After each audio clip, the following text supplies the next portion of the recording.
Hello. Hello. Hello. Hi, everybody. Hello. What? You know what? Let me check Windows. Track I window. feel like my volume's down for my broadcast stream mix. Let's see here. I'm so excited. Oh, it's Game Decide 400. Very special episode. Yeah, I know, right? It's like, yeah, we do not have anything special planned. Every At episode. At least you is guys are here special. for this one. Yeah. Right. Yeah, you guys should feel here's happy your and lucky. surprise. All right, I'm probably We're way hot here. now. Test, The test. specialists, they're here. Yeah, that's the... Exactly. Okay. clip show. Let's go. Yeah, that's that ain't happening. We should do a clip show like in Community. The clip shows in Community were all original clips. Yeah, it's just made up or new stuff. Yeah. Made up. That's funny. Yeah, yeah. I like that. How's the audience know this isn't a clip right here? Yeah. Oh, shit. Oh shit! Damn. Make No. you think. The podcast is live. The chat is pre-recorded. That's right. Hey, I think you're probably, everyone watching now probably is subscribed, but we're like less than 250 away from 50,000 subscribers. Not, they don't give you Yeah. half of a play button, but it has become a small goal of mine because my kids now know what a YouTube play button is, and they ask me why I don't have one, and I don't have a good answer. How many play buttons do they sell? What? Or send you when you get? How many play buttons do they send you? I think they just send you one, but if you like, listen, I just need to show it to my kids, so you can have it after that. No, it's yours. You earn it more than me. All right, Mike. I'll let Mike know they can send you multiple if it's multiple people on the channel. Ah, all right, there we go. Yeah.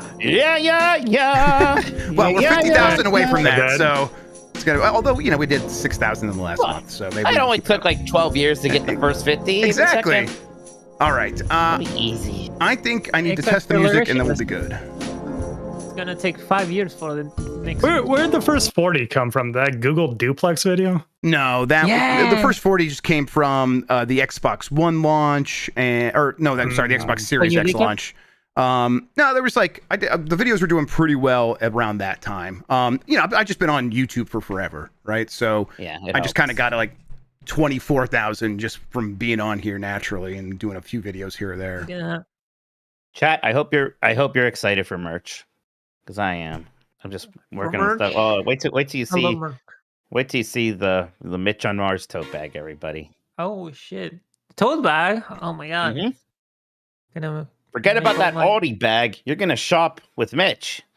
Don't I put was about to apples say in it. that. Stole my joke. Mm. All Right right, on my mouth. you guys hear that? I did hear that. Yep, okay. we Yes. did hear that. All right, I think we're ready. I am ready. Let's go. Actually, hang on, let me do one thing. I don't know. I meant like March Mitch drop is transatlantic. good. Yeah. I'm that was ready for this show today. You all right over there, Mike? Having a good I'm time? just thinking that voicemail dump trick was insane. It was stupid. Oh, I missed the shit. It was wild. It's so good because there were like some people starting to believe Dan's like Mike is weirder propaganda that he just went and He assassinated. fixed that. Don't himself. worry. Yeah. He fixed that real quick. All right. Yeah. I'm gonna count us in and start up the music. Let's do it now. In All right. 5, 4, 3.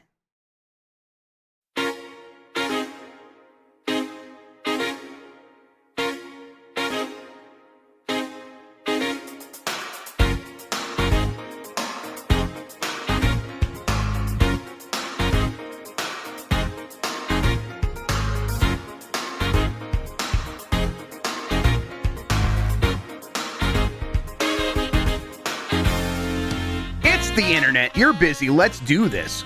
Welcome to the Game S Decides podcast. This is the podcast where we decide everything about the world of games so you never have to think for yourself.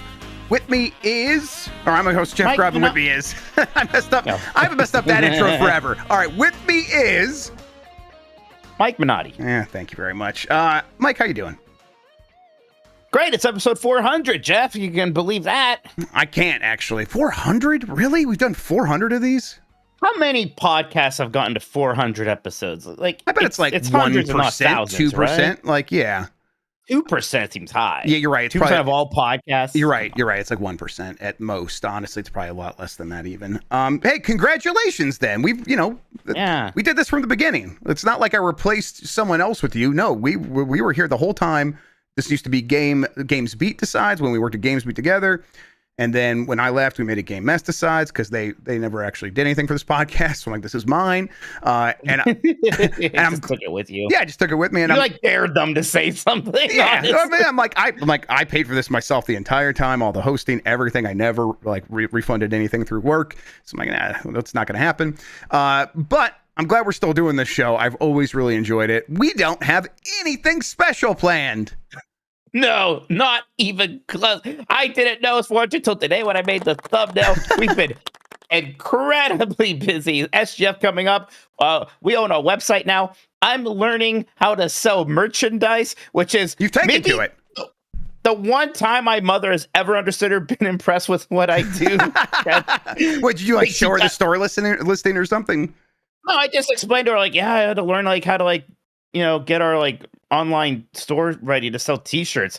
And she was like, are you going to be a millionaire? It's like, no, Mom. No, of course not. But she's very impressed. She's very impressed with this, apparently. I can't wait till we get to the point of this arc where you have like really strong opinions about Shopify. Like right now you're learning it. I'm looking forward to like a year from now when someone brings up Shopify and you're like, motherfucker, don't get me started. Like so far it's all been good. I've been gelling with it. Yeah, it's there's not too much to it, but there's a lot of like just weird arcane ways that it works.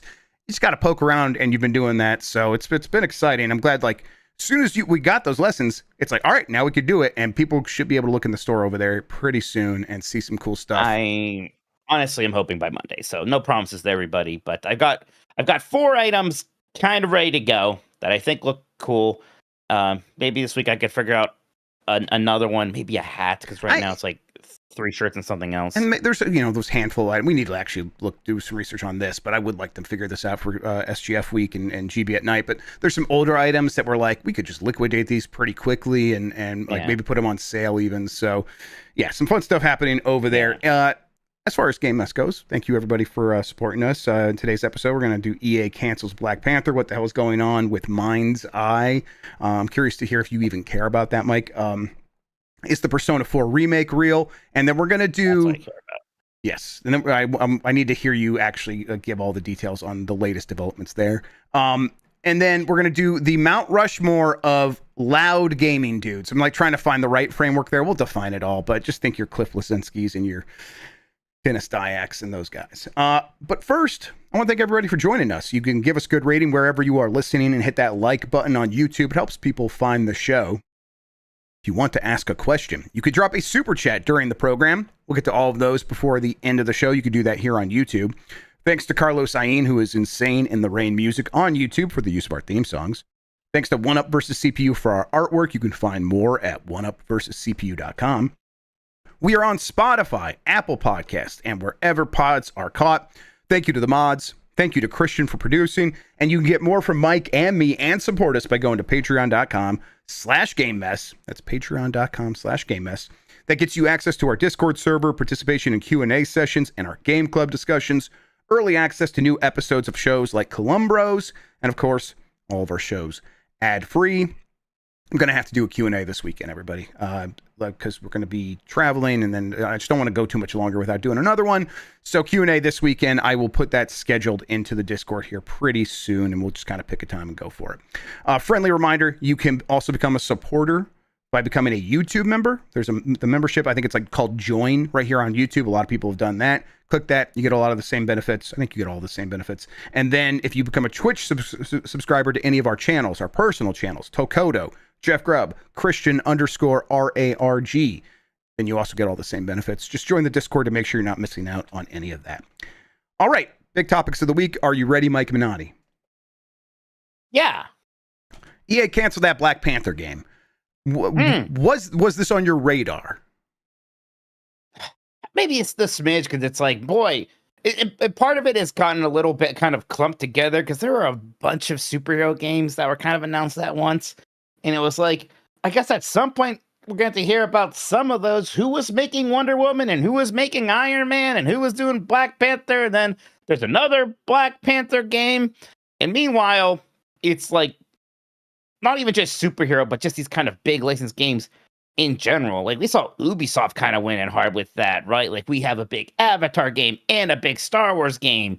And after that, Ubisoft like, we're doing worse than ever. So that maybe wasn't the strategy, but EA has already been pulling back. They aren't diving deeper into Star Wars, right? They kind of seem like they're, they're doing the tactics game, so that's something.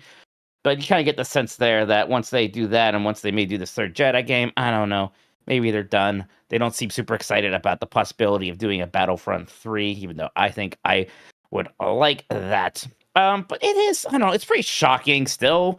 EA seems to be canceling more games than it announces these days. They spun up a whole studio to do this. Layoffs every couple of weeks at this point now, because they closed the studio that's responsible for this as well, which was a new studio that kind of started up with people I think that used to be at I can't remember the monoliths, but the one that did Middle Earth, Shadow of Mordor. Yeah, the Middle Earth games. Yeah. The thing here is I'm kind of like over when I do reporting and I hear like the thinking of the people at the top, when I'm like, that doesn't sound right to me, but they must know better than I do. Done with that, I think, because this was a situation where for years, you're right, I was hearing them saying, or it was filtered down to me from the leadership through other sources that, licensing IP is the way to go because it's risky to do so, to like create a new IP, and it's risky to license an IP, but it's less risky, and they're both just about the same amount of costs because it takes a lot of money to sort of build up a new IP and get people, used to the idea. And I'm like, okay, sure, but I don't know what licenses can really break through. That seems actually more risky than making something cool and new and something that you own. Now, of course, that is still incredibly risky. We saw that happen with Concord. But when I was like hearing like EA's like, yeah, we're done like going back with our Mirror's Edges and stuff. We're going to start doing all this Marvel things. My gut tells me that's not a good idea. And I think they kind of came wrapped around that. Now, did they come to the same conclusion that I was having at the time? Probably not, because it seems like they're just like, we're backing off of this because it's a single player narrative game. And it's not like one of our live service things that has already succeeded before. So we're just going to keep investing in that, which seems like the plan for EA at this point, which has been the plan for EA previously. They've said that before. I've been in investor calls, before the turn toward IP was, hey, we're all in on live service games. They gave a list of games that they were sort of going to like focus on, and it's Battlefield, The Sims, Skate, and Apex Legends. That was like, it was like a definitive list too. Like I suppose they were leaving the door open for other stuff. Of course they were, but it's like, I don't know, just calling out those 4 games. And obviously there's the EA Sports games as well. But they didn't even bring up like our Star Wars games there. Right. Yeah. Right. It feels like, they're going to finish out the Star Wars Jedi trilogy and then they'll be done with that. And then they have the Star Wars Tactics game that Respawn's working on with the partner studio. What about Iron Man? Like, is that Iron one Man with EA Motive along? I don't know. What about any of this other stuff? And like, the things that these games have in common over here, Battlefield, Sims, Skate, and Apex Legends, is they all have some sort of ongoing component. Like they're building Skate to be this hangout game. Right. It's going to have a ton of microtransactions. We'll see if that actually ends up working. But yeah, I don't know. How are you feeling overall about EA's future? Remember when people were mad at you because you said they weren't going to make Dead Space 2 and they just didn't want to believe you? Yeah. Yep. I do remember that. I always remember, Jeff. I always remember when appreciate people get mad at you for things that you're right about. And boy, I wish they would. I wish Motive would just get to make this Iron Man game, give it a best shot, and then do that. But I feel like they're either going to get pushed onto some kind of live service thing or just get canned. Unfortunately. So I feel like, that strategy, Jeff. Okay, Apex Legends already well past its prime. Battlefield, good luck. You've had 2 misses in a row there, and like I know you're trying super duper hard this time, but what does that mean? Does it mean that they didn't try hard last time? Because of course they did. And just adding pressure and resources to something doesn't necessarily turn it into a diamond. So I'd be pretty scared about putting a lot of eggs in the Battlefield basket, especially when Call of Duty has still just been trudging along fine. It's going to be harder than ever to get people that excited off of that. They're not going to do Titanfall, unfortunately. The Sims is The Sims, sure, That's gonna be fine. I don't know. I don't know what the strategy at EA is aside from a slow and agonizing death, to be honest. Yeah. This will be the first Battlefield under like Vince Zampella's tutelage, I guess. So that does seem to be one of the reasons that they're going all in on it again, is because we have a new idea, we have a new strategy. The Call of Duty guy, the Titanfall guy, the guy that founded Infinity Ward and then founded Respawn. Now he's going to save Battlefield. I get the thinking there, but I just fundamentally there's things about Battlefield that just seem a little antiquated in terms of making it make sense in a post-Fortnite world. And, it's not made sense since Fortnite. There's not been a lot of Battlefield games that have come out since then, but the ones that have, they feel like they've missed, or they just, again, didn't make sense. So, make that game really fun to play. Sure. I don't know if that turns it into the answer to EA's problems. I think it's, we keep coming back to that idea of these big publishers having a lot of problems and looking for the answer in a handful of games. And maybe the reality is there is no answer to solve all of their problems. And so it really is the slow and agonizing death. I don't know. All right. Mind's Eye, game from Leslie Benzies, guy that was the director in all the Grand Theft Auto games that everyone cares about. Right. He, left after they broke up because they didn't want to pay him for doing awesome work on GTA Online, at least in his opinion. Started a new studio called Build a Rocket Boy. Was going to make Everywhere, which is going to be this creation platform, and or maybe it was Everything. I think it was Everywhere. And then since then, they're like, well, we also have this other game. It's called Mind's Eye. It's like an open world action game starring someone who looks like Jey Uso, and kind of near future with like military weapons, but kind of you're running around doing missions, whatever. The previews have been lukewarm at best. A lot of concerns about it being buggy and feeling unfinished, and kind of like aimless in some ways, and not like any sort of huge advancement over Call of Duty, Grand Theft Auto. And then it's incorporating some of those Everywhere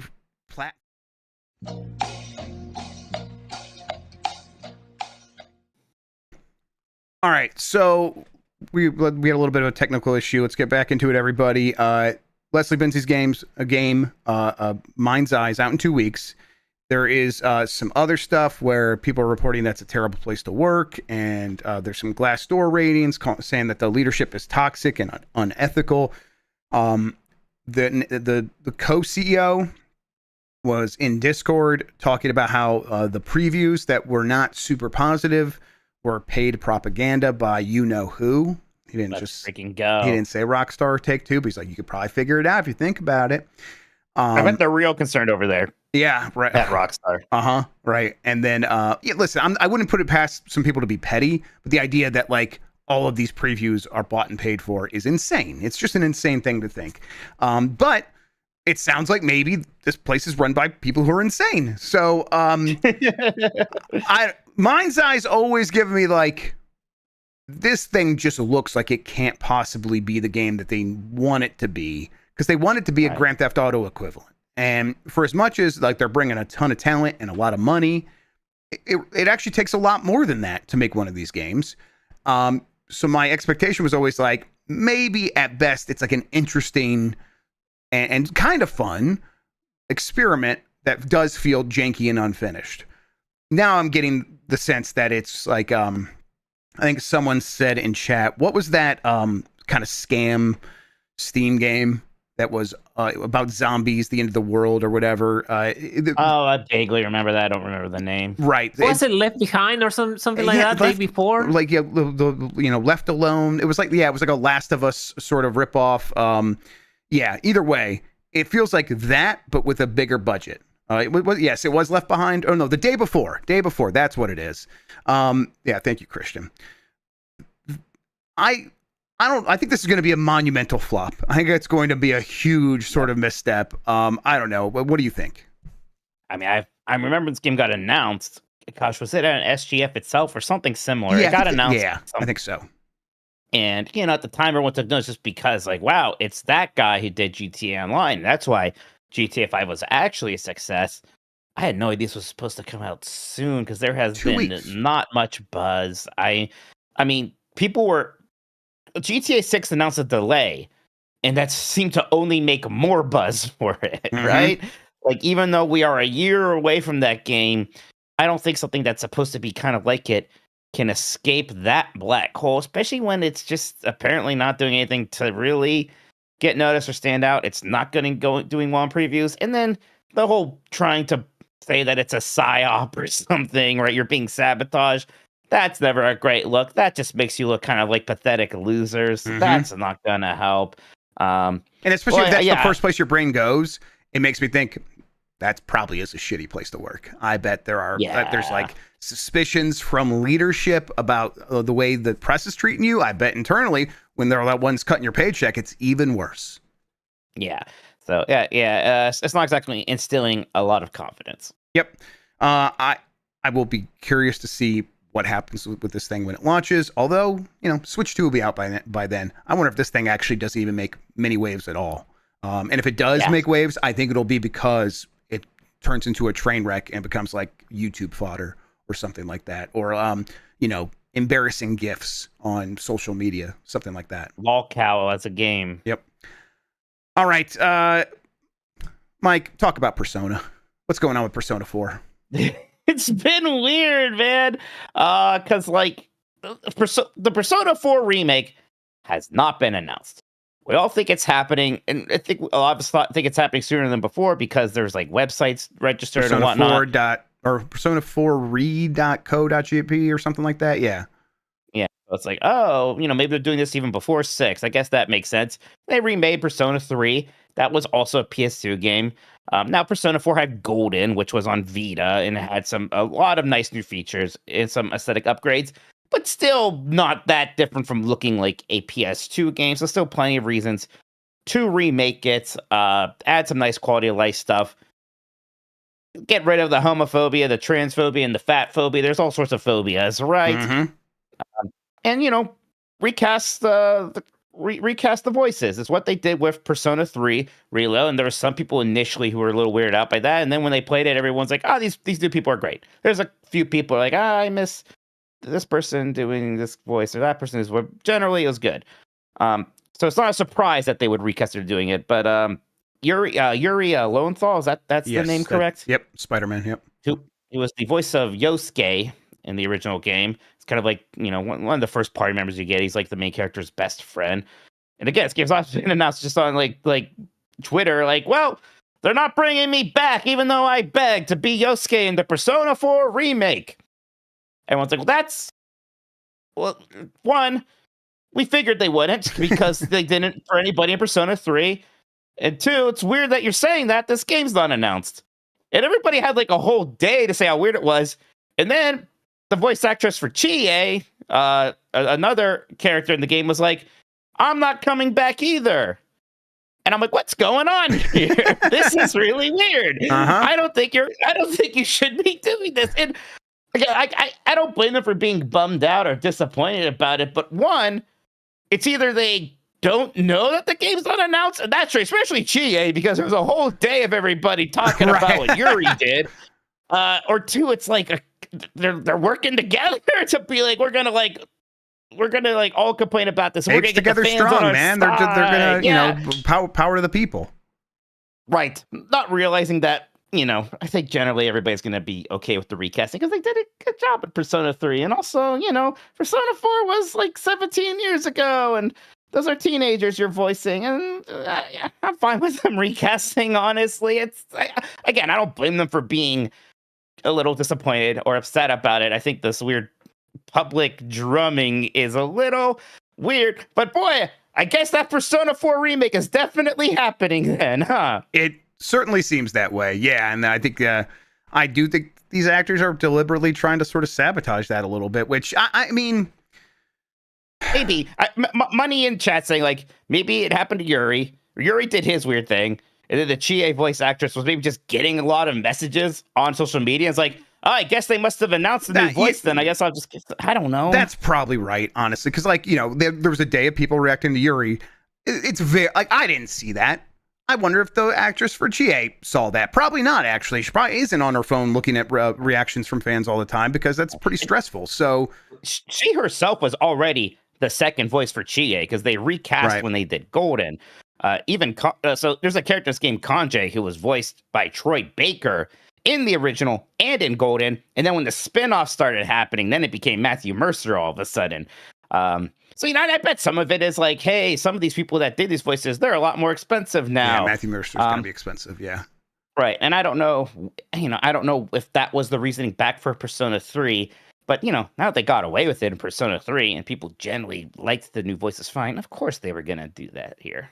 Did Matthew Mercer end up doing Ganon in Tears of the Kingdom? Yes, he was Ganon. It was pretty good. It was pretty good stuff. It was pretty good.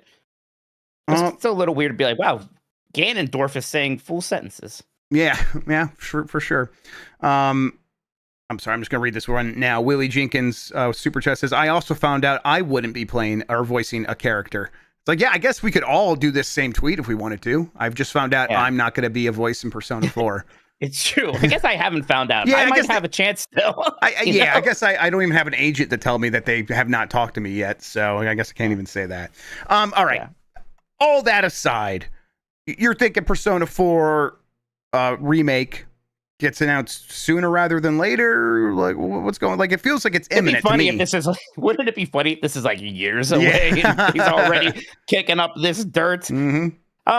But it might be. I mean, if that's what's happening, they're recording voices. It could still be a little bit away. They do that generally kind of early in the process. I guess a little bit less early for English VO of a Japanese game. I'm not exactly sure the process. I'm not necessarily expecting to see this at SGF next week, for example. Although, I mean, we could, but it still seems early. I mean, Persona 3 Reload is only about a year and a half old. But again, it seems like they started this project maybe right after Persona 3 Reload, and maybe even concurrently. Again, Persona 3 and 4 are kind of sister games on the PS2 already. So a lot of that tech is going to be very easy to transfer over to this remake.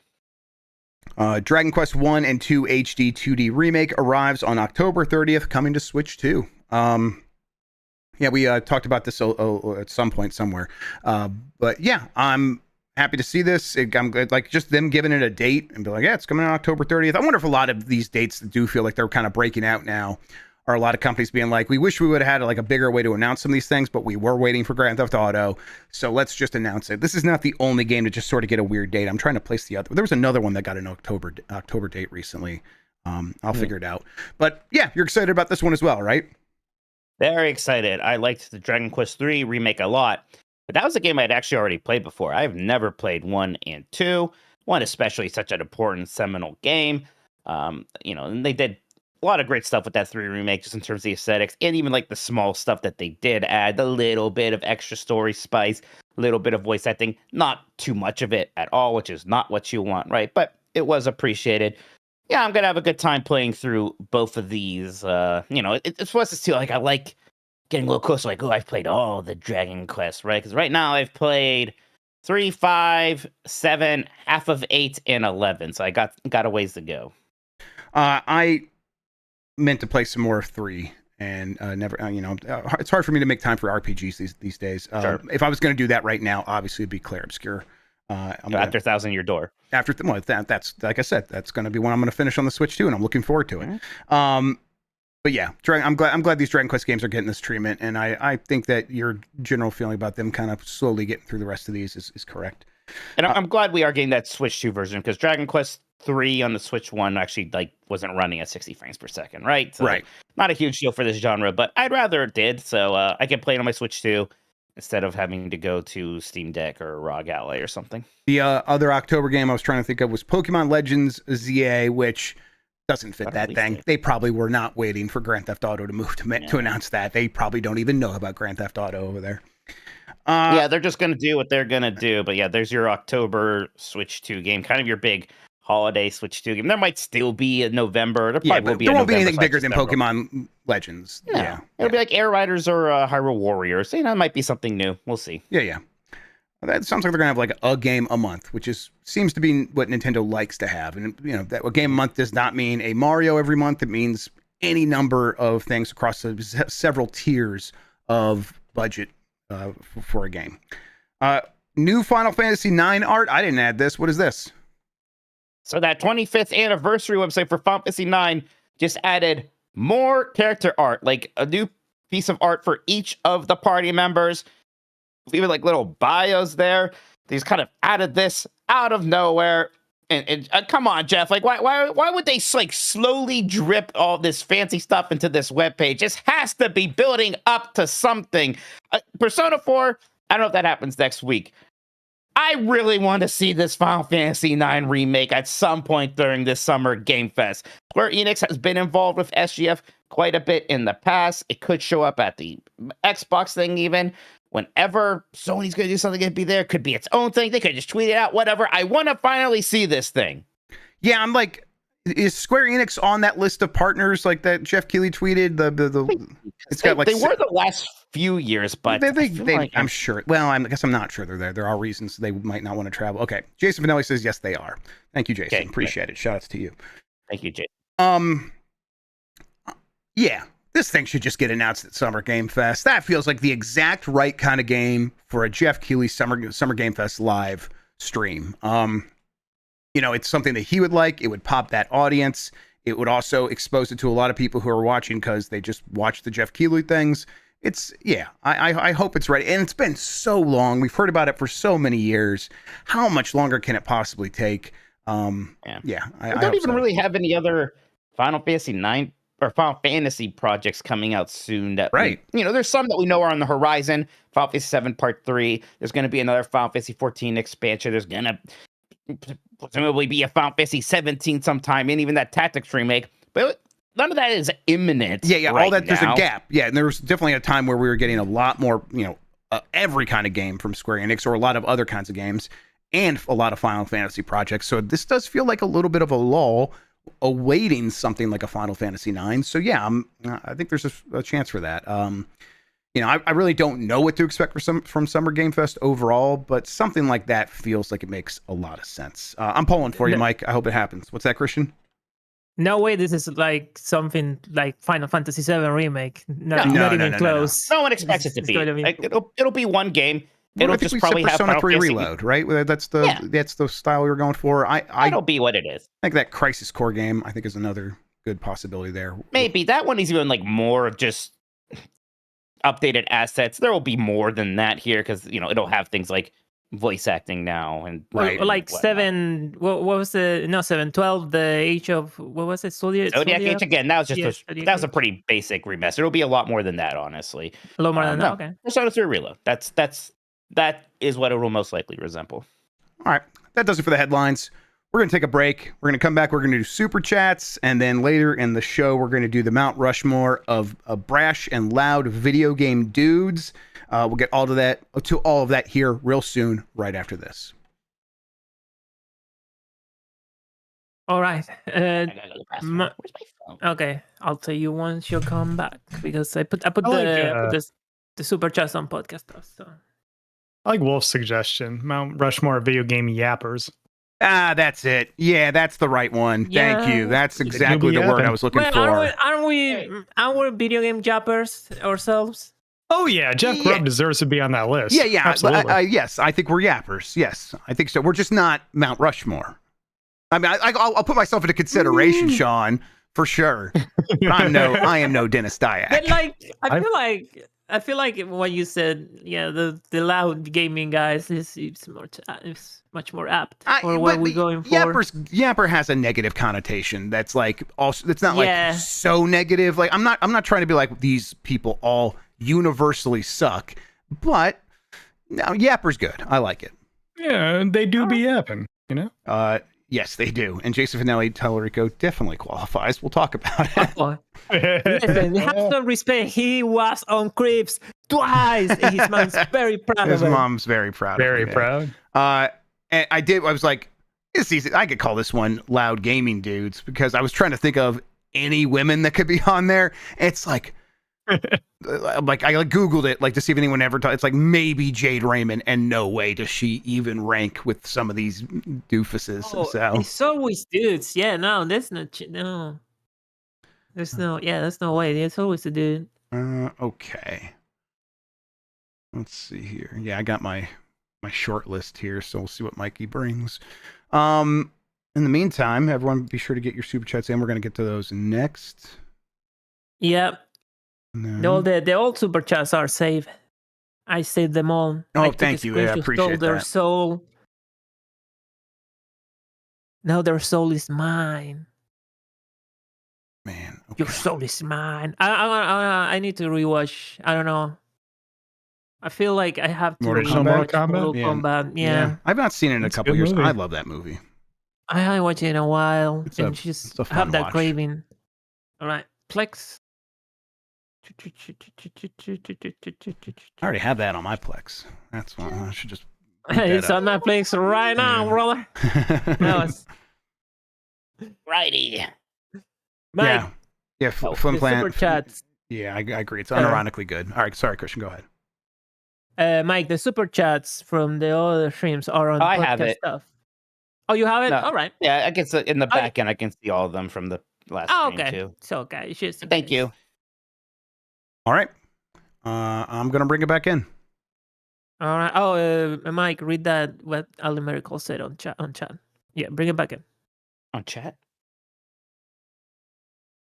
We are back. Game S decides, and we're in chat. Christian is what Mike wants to know about the Alley Miracle thing. Oh, she said that you can't skip over Hertz. Okay. Hertz, their super chat. There we go. Okay. Noted. Speaking of super chats, Mike, can you do me a favor and read those?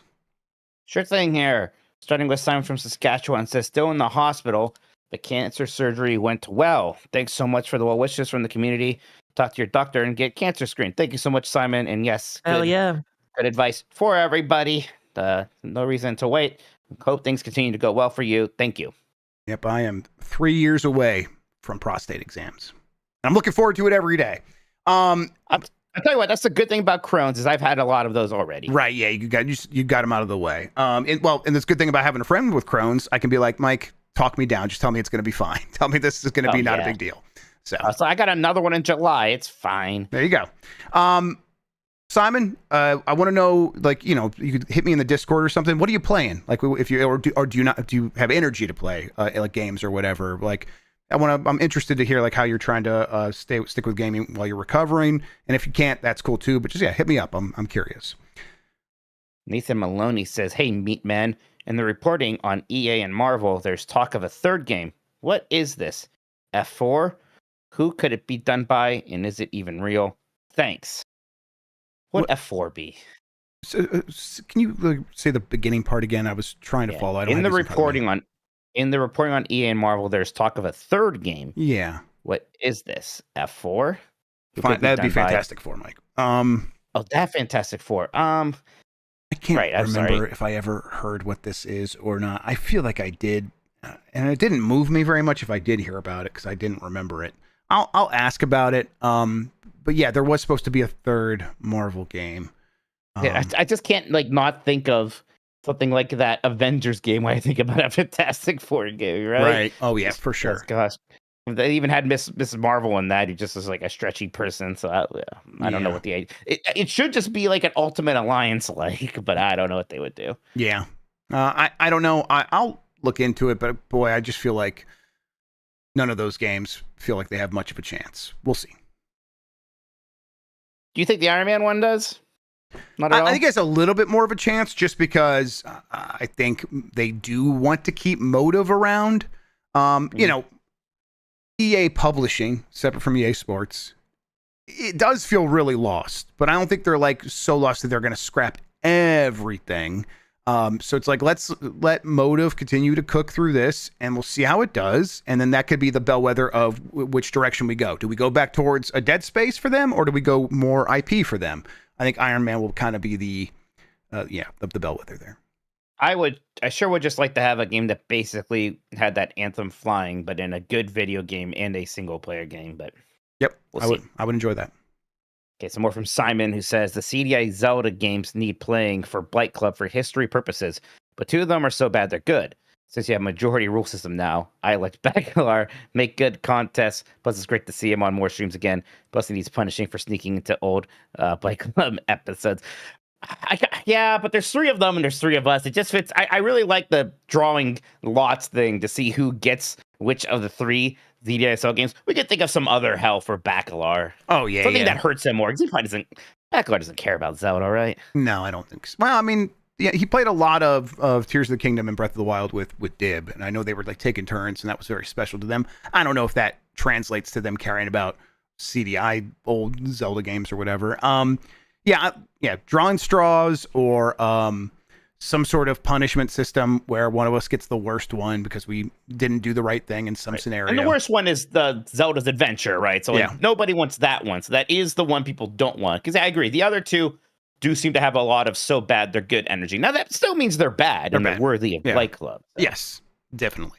Overblood had that, and it was still really fun to watch you play, and it was still kind of frustrating and whatnot. Oh yeah. There was definitely I hated most of that game, even though it wasn't far from the worst thing that I played. Let's see here now. Jamie Hardigan says, crazy to think we'll be playing Mario Kart World during episode 401. Yeah, the Switch 2 launches a week today, Jeff. Yeah, I was like, one of the things I was considering when I was like, what should we do for this episode? I'm like, a Mount Rushmore to kind of like maybe send off Mario Kart 8 because it can finally like sleep now, sweet prince. It has done its duty, and there will be a game here to replace it. And boy, I'm excited for the Switch 2. I am really looking forward to having that thing. In fact, I'm like thinking, like, we've been talking about all these things we're going to do for fun at GB at night. I'm like, we should also just have Mario Kart somewhere in the background so people can play that, because that would be fun. Next up is Big Fresh 37. It says, you're locked in, you beautiful goofs. Last week, you promised to do Captain Toad. The Switch 2 version did, in fact, add online co-op. Now it's confirmed to be true. Write it down, sucker. That could be fun. I'll do it. Yeah, we'll do a stream of that. Do that. Yeah. Yeah, we'll stream some Captain Toad co-op. Yeah. Try to think if there's a fun name we could do that, but yeah. Captain Chode. Captain Chodes, because there's two of us. Yeah. Okay, perfect. Great. Jesus. Big Fresh 37 also says Battlefront 2 pop like 80% due to Fortnite, right? Well, it's because of the Fortnite stuff. Is that why people are going to Battlefront 2 again? Oh, right. All the Star Wars stuff in Fortnite. I don't know. Wouldn't people just play Fortnite to get that Star Wars stuff? I don't know if they need Battlefront for that. I'm like not ready to credit, like some people were crediting Andor, and I look, I would love it if that were true. I just don't know. I don't think so. It doesn't seem like the kind of thing where people are like, man, Andor, one of the best TV shows ever made. Now let me go play this video game. I don't know. Just Rex says, I was watching Voicemail Dump Truck today, and if you guys ever try to explain D&D to Dan again, I am canceling my membership. I know. I know Mike agrees with me. I could see the pain in his eyes. You're right. KK, love you all. You're right. Like, this is just, we knew it when we were doing it too. Like, we knew like this is not good content. We have to stop, but we can't. We can't help ourselves. Look, I have to defend myself because he legitimately thinks that I'm weirder than him sometimes because I don't like apples. And he doesn't, he's not sure if chocolate is sweet and just doesn't understand what's even the point of playing Dungeons and Dragons, as if it's like such a completely different alien concept to so many of his interests and hobbies, like video games and wrestling. Wrestling is just Dungeons and Dragons with like sweaty dudes. Yeah, like, where the booker is the DM. Like, yeah, absolutely. Yeah. Like this one thing was like, but what if the DM decides to go crazy? He's like, I'm like, yeah, what if anything happened? What are you talking about? Like, yeah, what if the booker decided something crazy in wrestling? Happens all the time, and you like it. Yeah, what if someone flipped the table in Monopoly? Like what are you talking about? I don't know. I think we know it really. It doesn't like it instinctively, and like it's kind of working backwards from that a little bit. It's a Paul record thing, isn't it? Yeah, 100%. Yep. For if you're a member of if you're a premium and Jam Bomb, I strongly recommend people to go watch that tabletop session they did where Dan tries to play D&D, and that shit is pretty. I don't know what to word say without being offensive. It's not to be honest. good, so right? That's right. I mean, because this does come up every once in a while. That's why I did have to like kind of maybe show everybody, because this comes up once in a while. Like, oh, we should make Dan play D&D. You don't want that. You don't want That's that. not going to be funny. Yeah, the GB Unplugged from 2015. Yeah, it is. You go watch it and then come back to me and tell me what you think. Right. Yeah, I think I want to take a look. Let's see. Maybe I'll do a live watch of it sometime. Next up here is from a Big Fresh again, who says, in roughly 14 hours, Multiverses dies. What a weird short life for that game, huh? Yeah, 2 lives too, right? Went down, came back up way later. Yep. there was like initially all this excitement for it, which I from the beginning was like, I don't quite get it. I'm playing Smash slut. Yeah. And I think I know why Smash Bros. Is still doing pretty well, and this thing is dying in 14 okay, you're hours. right. You're not wrong. I don't know. They definitely did not give that game the best chance with like their expectations for it to be an equivalent to Smash, something that they could tease new characters for, and everyone would freak out the way they do for Smash, and then give it this business model that was never really going to work for it. Like, just sell a video game. Come on. I play a lot of this game, by the way, and I think the gameplay was fucking cool as fuck. And yeah, a lot of people like it. It's sad that they're killing it. Then they brought it back. I was like, cool, and now they're killing it again. I was like, come on. Yep. They should have never put it on a break. It was just never going to regain momentum again. Yeah, they should have just like kept it going the way it was, and then either do like a real beta, yes, but not that like beta that was really no different from an actual game launch, including with monetization, right? And like then try to act like that was some test, and then the real launch is later. You launched the game. Yeah, like when it wasn't working the first time, the change should have been like, we're going to let this beta continue to run out, and then we're going to finish it, and we're going to sell you a product. We're going to put a price on this thing as a finished game and sell it to you. And because like we recognize it's not going to be able to sustain itself as a service game, and I bet it would have done okay. Big Fresh also says tomorrow Marvel Rivals drops their first new character since Emma Frost.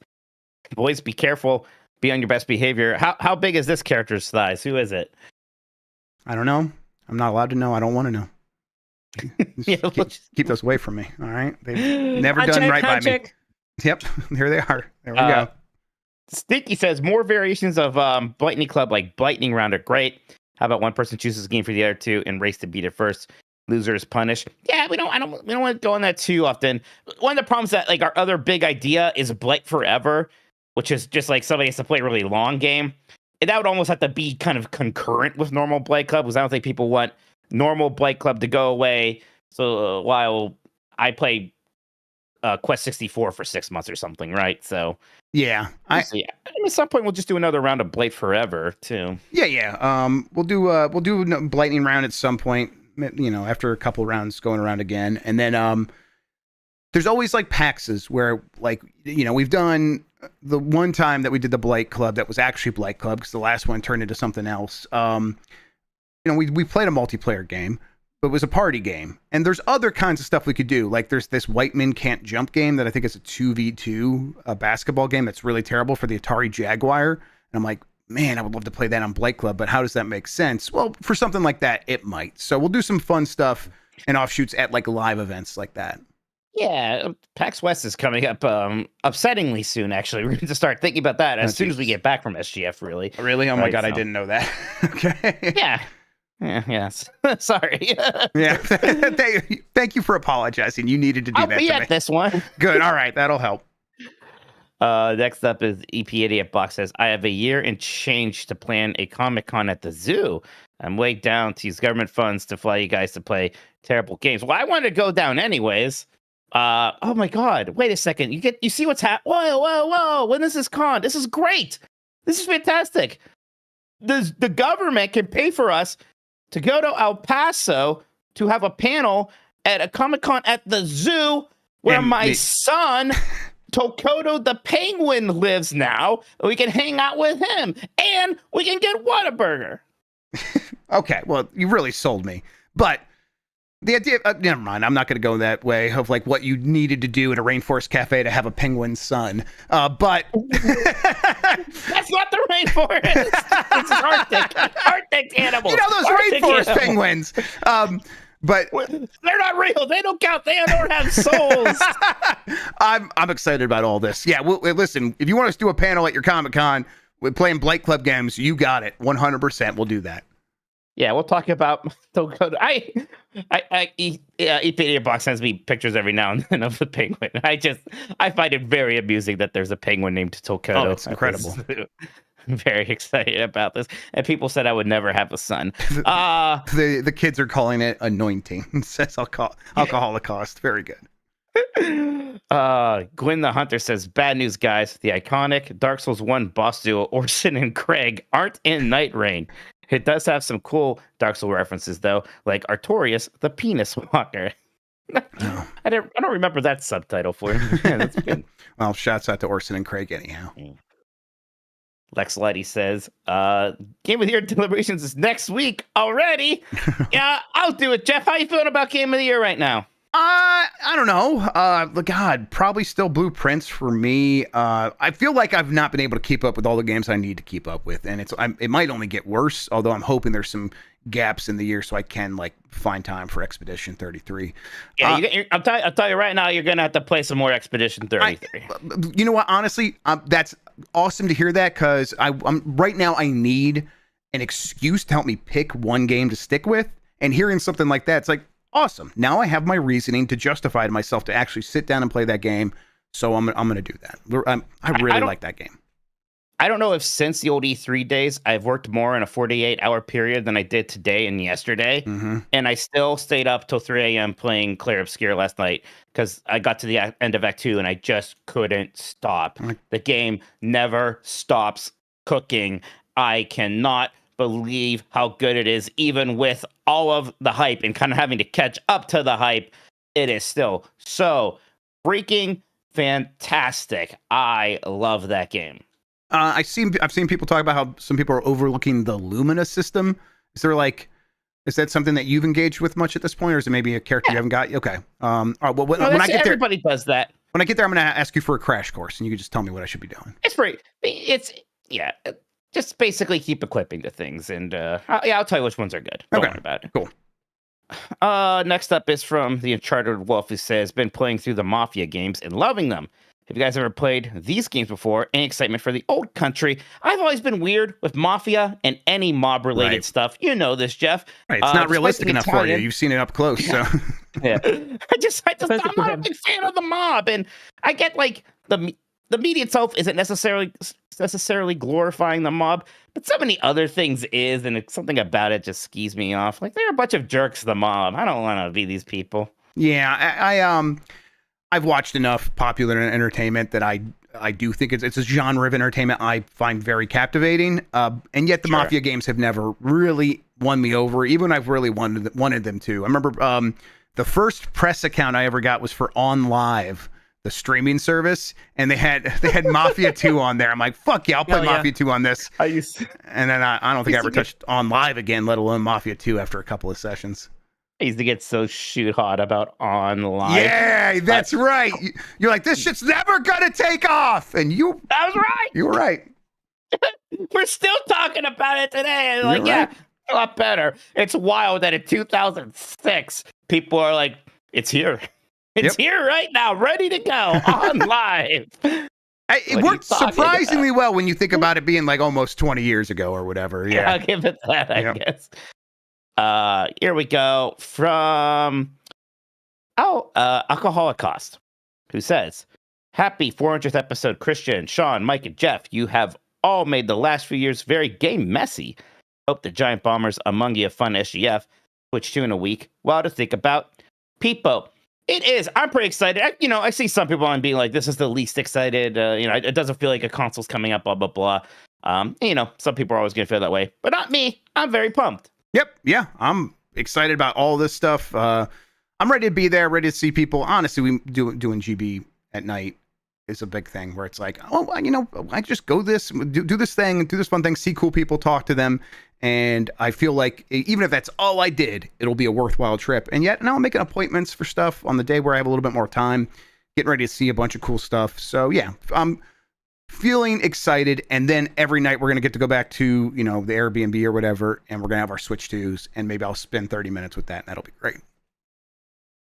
CJ says, last week, Mike said he has other weapons in his house to defend himself. Can he clarify this? Is he a shoot ninja? I am not a ninja, but yes, I am ready and prepared to defend myself, Jeff, is all I will elaborate on that. Yes, like he's not going to tell you all the weapons he has access to if you were to come into his home, but he does have a slew of weapons. Also, from Cody Owens in chat, and I'm gonna do the whisper in your ear thing, Mike. A third Persona 4 voice actor has hit the towers and said the thing. A third one. I'll look it up. We'll see. Cody, is that real? I think they think they got a strategy here, Jeff. Yeah, I think I think they're cooking. I think they might be colluding. You know? Oh, it's Yukiko. Oh, I never even liked Yukiko's voice. Oh my god. I think that they think that there's gonna be like real like rebel rousing amongst the fans about them not being brought back, and like they're gonna make something happen here. I don't think the fans are gonna care that much. Yeah, I have no insight into this, so it's interesting to hear that. Okay, I believe you. So they are just miscalculating here. You think? I think they're miscalculating that aspect. I mean, maybe you can help me here. Aren't they gonna get in trouble? I mean, yeah, right? Like, don't they have agents telling them, don't do this? Other companies won't hire you now. Right? Like, even if they don't necessarily have some signed agreement with Atlas, right? And maybe they don't, because if Atlas never like had them audition again or blah, blah, blah, if they just, if they heard through the grapevine that they were casting for these roles and they asked them and they said, yeah, we're not bringing you back, then I guess they can do this. It seems inadvisable. Yeah, right. Obviously, legally, they must not have signed any NDA because there was no conversations at all. That's what it seems like. So they aren't going to get like sued. But yeah, it's inadvisable because other companies are going to know they do this now. And it's like, if you hire them and then one day you have to replace them, they're going to come at you. Yeah, I mean, and I guess I'll tell you, maybe Yuri can get away with it a little bit. I don't know. I don't know as much about the other two.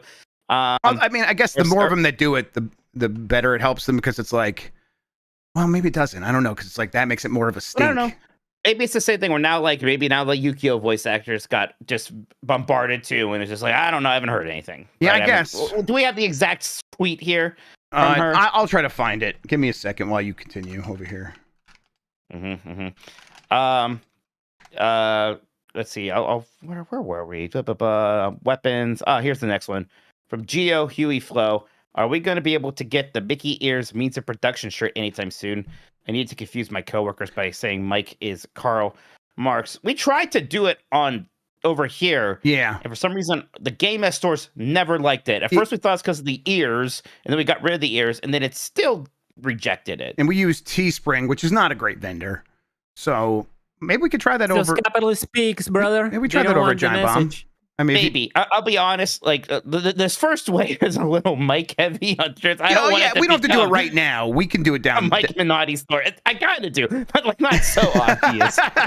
Like, you don't have zero shame. It's very little shame, is what you have. I have some. Yes, right? a measurable amount of shame. Yeah. Let's get a back. If you were to pour it into like a measuring cup, you would see something. Yeah. Yeah. Okay. Yes. Jason, I think this is Amanda Wynn Lee, looking like on Twitter. Since I've had several people ask me, no, I wasn't asked to voice Yukiko in the P4 remake.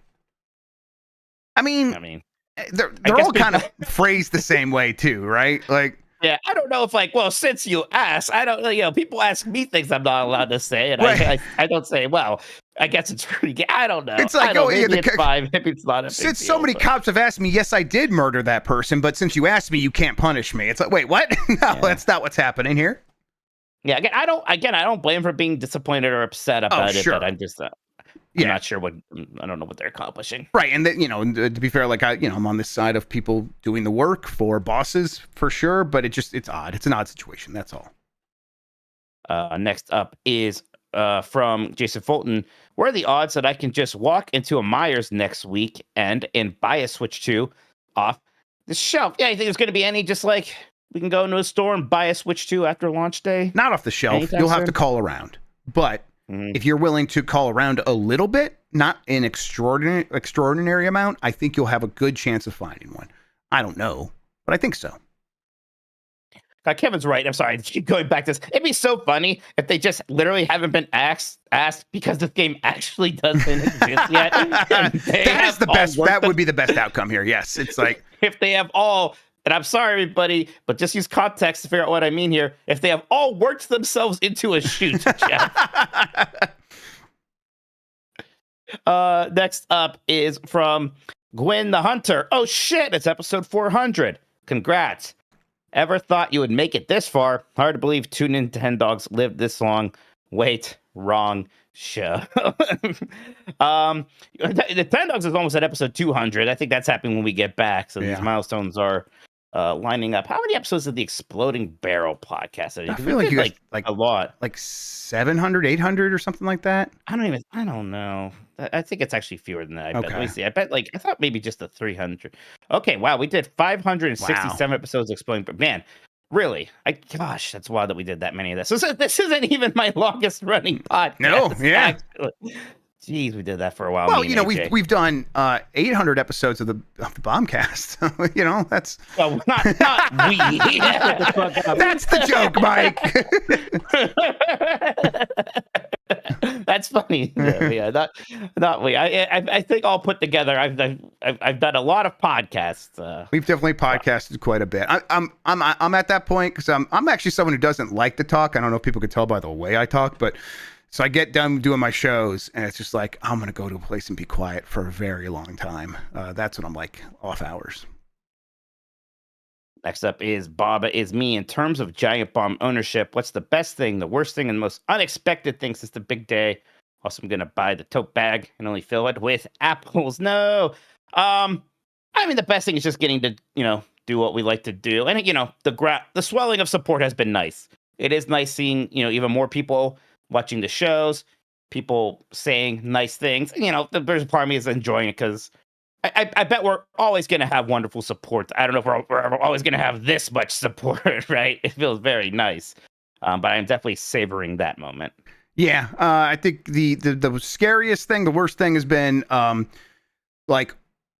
having this feeling of I want to just make the content like I did it when I was under a corporation because everything else kind of just took care of itself. And now it's like, well, if something's not getting done, one of the five of us is going to have to do it. So if I don't do it, that's more work for everyone else. So there's always this shadow of I could be doing more at any moment. That's fine because it's been a little rough with SGF being right around the corner when this all happened. Exactly. But that is easy to deal with because the best part is at a certain point when you're working at those jobs, it's you're at the whim of how that company feels at any moment. And now we are truly in charge of our own destiny. And the way it's going right now, I think it's the kind of thing where it's this can be sustainable literally for the rest of my life. I think we can make this work for forever and we can do it as long as we want. So I'm feeling pretty good about that because this is what I want to be doing. So that's nice. And then I think the most surprising thing is just how much does go into making this all work. It's there's a lot of things you got to consider. And so, yeah, it's not just we're going to register in Delaware. It's no, there's a lot of steps after that as well. Yeah. I'll tell you what I have really loved is, there have been a lot of lapsed Giant Bomb fans over the years, of course. I never blamed anybody for being I used to like it and now I don't. That's fine. But, it was something that we had to hear a lot sometimes for people and they weren't always nice about it. And instead, it's when this happened, there's been a lot of people who are I checked it out for the first time in forever because of all of this. And wow, I think it's great now, even though it's different. I still like it a lot. So it's nice seeing that sentiment sometimes. Yeah, I think people were faced with Giant Bomb going away versus giving this Giant Bomb a chance. And I think the choice became easy for a lot of people. It's actually, we would prefer to just enjoy this. And, I guess I'm happy to be better than nothing for a lot of people. Oh, God. Yeah. Yeah. We should put that on a sign or something. Yeah, definitely. But yeah, you're right. That has been awesome to see. And you're right. It's reflected in the numbers. More people are watching. Robert Foster says, longtime pod listener, first time live listener, super chatter, usually at work or asleep in Australia when you guys are on. Any chance of you guys coming or GB coming down here for PAX one year? I'd love to. I've never been to Australia. I think it'd be awesome to go down there. PAX is obviously a good excuse for that. Yeah, gosh, when do they do that though? I don't know. That's what this again. I can't read it. They said there's still PAX Australia. They still do that every year. There's a part of me. It's are they still doing? Because there were some PAXs that they've stopped. PAX South they stopped doing. Yeah.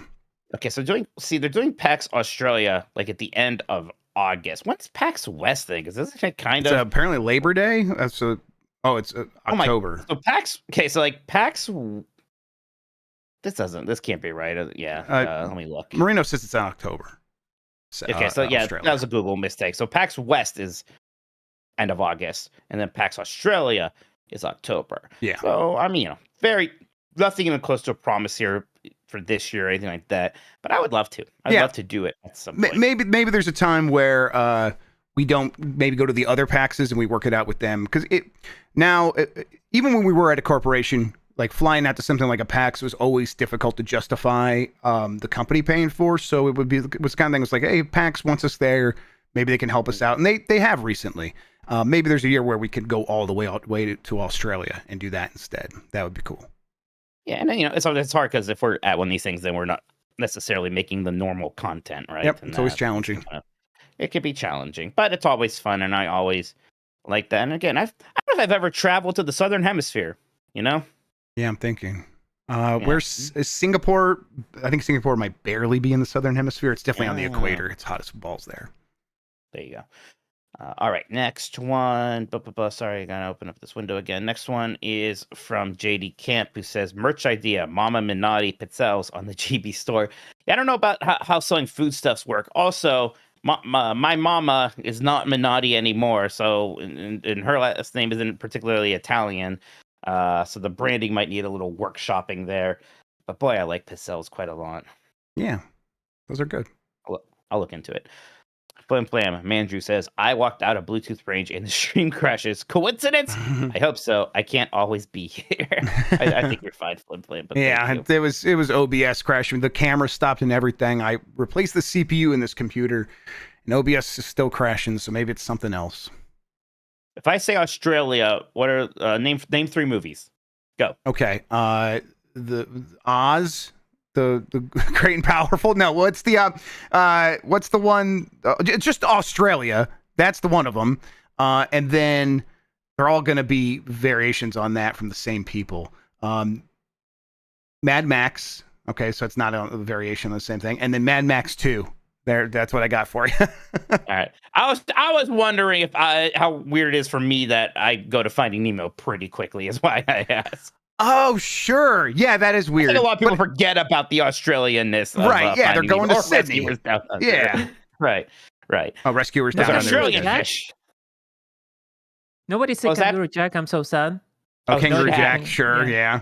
I want to see. I haven't seen Crocodile Dundee. Oh yeah, actually, Crocodile Dundee. I only saw the one where he went to America. I may have never even seen the original. I saw that one a lot of times because it was on HBO all the time. Yeah. I see you've played Knifey Spoony before. All right, next one is from Sledge Reinhold. He also sent a voicemail dump truck. Mike, I also had a high school social studies teacher who had us watch a 9/11 conspiracy documentary around 2004. Wonder what that guy is up to now. He's probably still teaching at that school. He's probably also their main basketball coach, like my guy was. And he's probably moved on to QAnon by now, so good for him. Is that even a thing anymore? No. There was flat earthers that was like really hot, and then all the flat earthers moved to QAnon, and now I don't know what they're doing now. Honestly, what are they doing? That's scary. Actually, they're the ruling party now. Right, that's right. They're the deep state now. Yeah. Wiley Jenkins says, "Is Rascal Mike crashing servers now?" It wasn't me. So nope, not him. Don't worry about that. Achar Wolf says, "Call it the Mount Rushmore of gaming yappers." Yeah, that's like that word, we might actually do that. That's a pretty good one. Real quick, Antonio Morales is a member for 29 months here on YouTube. Says, do your local game stores recognize you when you go in? Have you tried asking for a partnership for Blight Club? Or do you have a P.O. box where we could send games? I like you guys playing in original hardware P.NES. Yeah, if you do ever want to send anything to like get to me or Mike, and I'll make sure Mike gets it, there is a P.O. box in the Discord. You can find it on the welcome message there, but I think it's like 815 Superior Avenue East, Suite 1618, Cleveland, Ohio, 44114. I think that's right. You can send it there and we'll get it.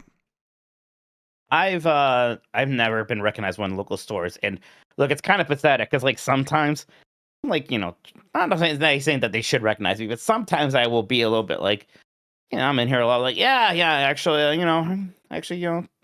talk about video games for my work, thinking that they might find this somewhat interesting, Jeff. And they never ask follow-up questions. I stopped doing that a long time ago because they never care. I'm like, okay, they're just their own world. They're probably just stressed out about running their business here. I understand. I've never been recognized at a game store, not by an employee anyhow. Matt Rare Monkey, who's been a Lincoln member for I think 2 months, if I'm reading this Argentinian text correctly, says Nen X Impact demo just showed up on Steam. So there you go. Big exciting news there. Fucking go. Let's go. Hashtag net it up, brother. Let's go. Net it up. Next up is from Wiley Jenkins. Was that one where they said I also found out I wouldn't be voicing a character?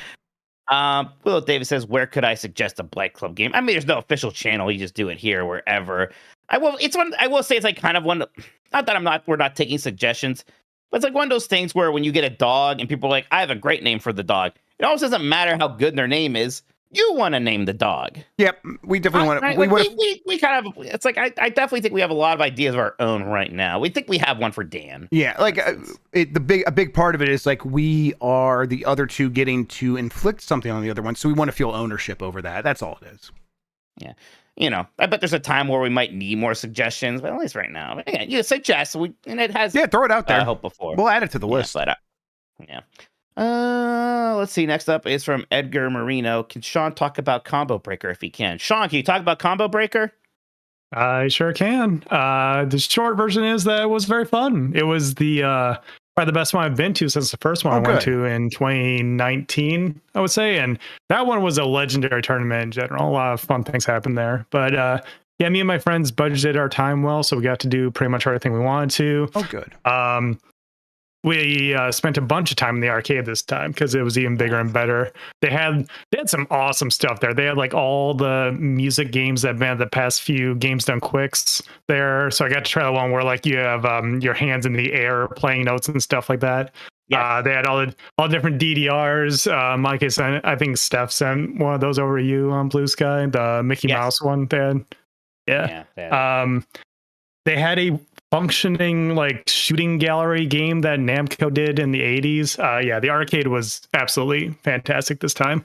As for the tournament itself, I went 0-2 in Street Fighter because I'm trash at that game, but I am the best Balls 3D player in Northeast Wisconsin. I successfully won on stream playing Balls 3D for the mystery tournament. Oh yeah. That's incredible. Can I admit something here? Back when Balls 3D was new, I like rented it or something. I thought it was pretty cool. I was a little shocked years later to find out that everybody fucking hates that game. That game is hot garbage. We played the 3DO version. I didn't know what the fuck I was doing. I'm the asshole who had a 3DO. If anyone wants to see it, over on UGS Gaming, if you look at the Combo Breaker 2025 Mystery Tournament Pools Wave B, that's where you can see me playing Balls 3D and what was it? It was like Demon Tilt or something like that. No, that's like the pinball game. It was a puzzle game where you like shift the board left and right to shift the blocks around. I did horribly, and then I got knocked out when I did bad on the Nintendo Switch. There's an Inspector Gadget Pokemon Stadium minigame game. What? Where first to 10 points in terrible Mario Party / Pokemon Stadium style mini games, but Inspector Gadget themed. Yeah, and you're all Inspector Gadget. Yes, it was. What if it's not like Penny or Brain? You can't be the dog. Nope, you're red, yellow, blue, green Inspector Gadgets. Hell yeah! I don't know what that game is. I didn't bother looking up, but it was god awful. Okay, let's keep that in mind for PAX West. Yeah, good idea. What if we all got trench coats? Inspector Gadgets. Inspector Gadget. We just get introduced one at a time. Here's Mike Minotti as Inspector Gadget. Here's Dan Reichert as Inspector Gadget. We could get like the extendo arm and put it in the sleeve. Yeah. Right? And everything is just go Gadget. Suck. Go Gadget. shoot, go gadget work, you know. Also, I think during UPF tomorrow, I might make Jan live react to you winning the balls thing. So we'll see if we can make that happen. Hell yeah! I think Jan might have been watching because Giant Bomb was in the chat. Okay, that was probably Jan. Yeah. Yeah. And then, Edgar also mentioned in chat the best part, like all the top 8s were actually pretty good this year. Probably the best part, though, was you guys know what an auction tournament is? I do not by chance. Okay, so basically they like pull names out of a hat for like characters in the given game, you know, like for Street Fighter 6, Tekken 8, whatever it is. And then people in the audience bid to play that character. Whoa. And then whoever wins a best of 1 16-person bracket gets the pool. And so at the Tekken 8 tournament, it went wild because one dude dared another dude to do the punko, the classic, take your shirt off. You take your shirt off, I'll take my shirt off. Training weights are off, let's do it. They got the Tekken pros to do it. Oh, so wow. it was Cherry Berry Mango and Rang Chu, and even Arslan Ash, the greatest Tekken player in the world, was convinced to take his shirt off by someone adding $300 surprise pool. Like they crowdfunded Arslan Ash taking his shirt off for finals. Oh man, and, you'll get banned from Twitch for doing that. People were scrubbing VODs left and right, but I tell you what, Tasty Steve put it up on his YouTube channel. Hell yeah. So it's there if you all want to see it. There was other awesome stuff like a community crowdfunded someone playing Paul for they like pulled together enough money that he got for like $500 something. And it was just fantastic tournament. I highly recommend watching the Tekken 8 auction tournament from this year. And then a few people came up and said hi, which is very nice. I saw White Lenses in the chat here tonight, and I got to meet them. Nice. And that was very nice of everyone. So great weekend. Had a lot of fun. Yeah, it sounds awesome. Ate a lot of the popcorn, Baron's popcorn, which is reason enough for me to get you guys out there because like all the different crazy flavors, like butter chicken popcorn and stuff. Like, that sounds good as hell. That sounds delicious. Yeah. Great tournament. If it's easy for you to get to Chicago, I definitely recommend it, even if you're only like a little bit interested in watching fighting games, because it's just a great vibe to be in. I will try to make that happen because one, I really like Chicago. So that'd be great. Chicago's great. For the people that can go, for the viewers, it's like the best viewing experience too, because they have everything well organized for the stream. Yeah, everyone some of the bigger community members even like chip in to like use their Twitch channels, like Yipes and Tasty Steve. I think sometimes Justin Wong will like let Combo Breaker, like the people running things behind the scenes like Spooky and everyone use their Twitch channels to like stream out some of the smaller stuff too. So it's very community centric. The old vibes of Evo are now at Combo Breaker, and I love it. Yeah. There's a reason why the person that runs Combo Breaker now runs Evo as well. So that's right, because he did such a good job with Combo Breaker. Yeah. Now Rick runs both. Cool. Alrighty, thank you, Sean. Next one's from Drips Malone. Says, I was at DreamHack Dallas last weekend and played Carpathian Night, an indie game inspired by classic Castlevania. Seems right up your alley, and in a fun way, it's out on Steam and on sale. Jeff, I looked this up on Steam. You want to know a surprising factoid about this game? Yeah, what? It has licensed Bela Lugosi's. I just see this. Oh my god, that's crazy. The classic Dracula actor. So Bella's in this starring game. Bela Lugosi is insane. All right, this rules. That's wild. That's got I'm shocked the super chat didn't lead with that. I don't. Maybe we're actually the only old people. Yeah, maybe that's a real boomer thing. But he's like in Plan 9 for Outer Space. Is that him? He's in like a bunch of stuff. I don't know. That's great. Yeah.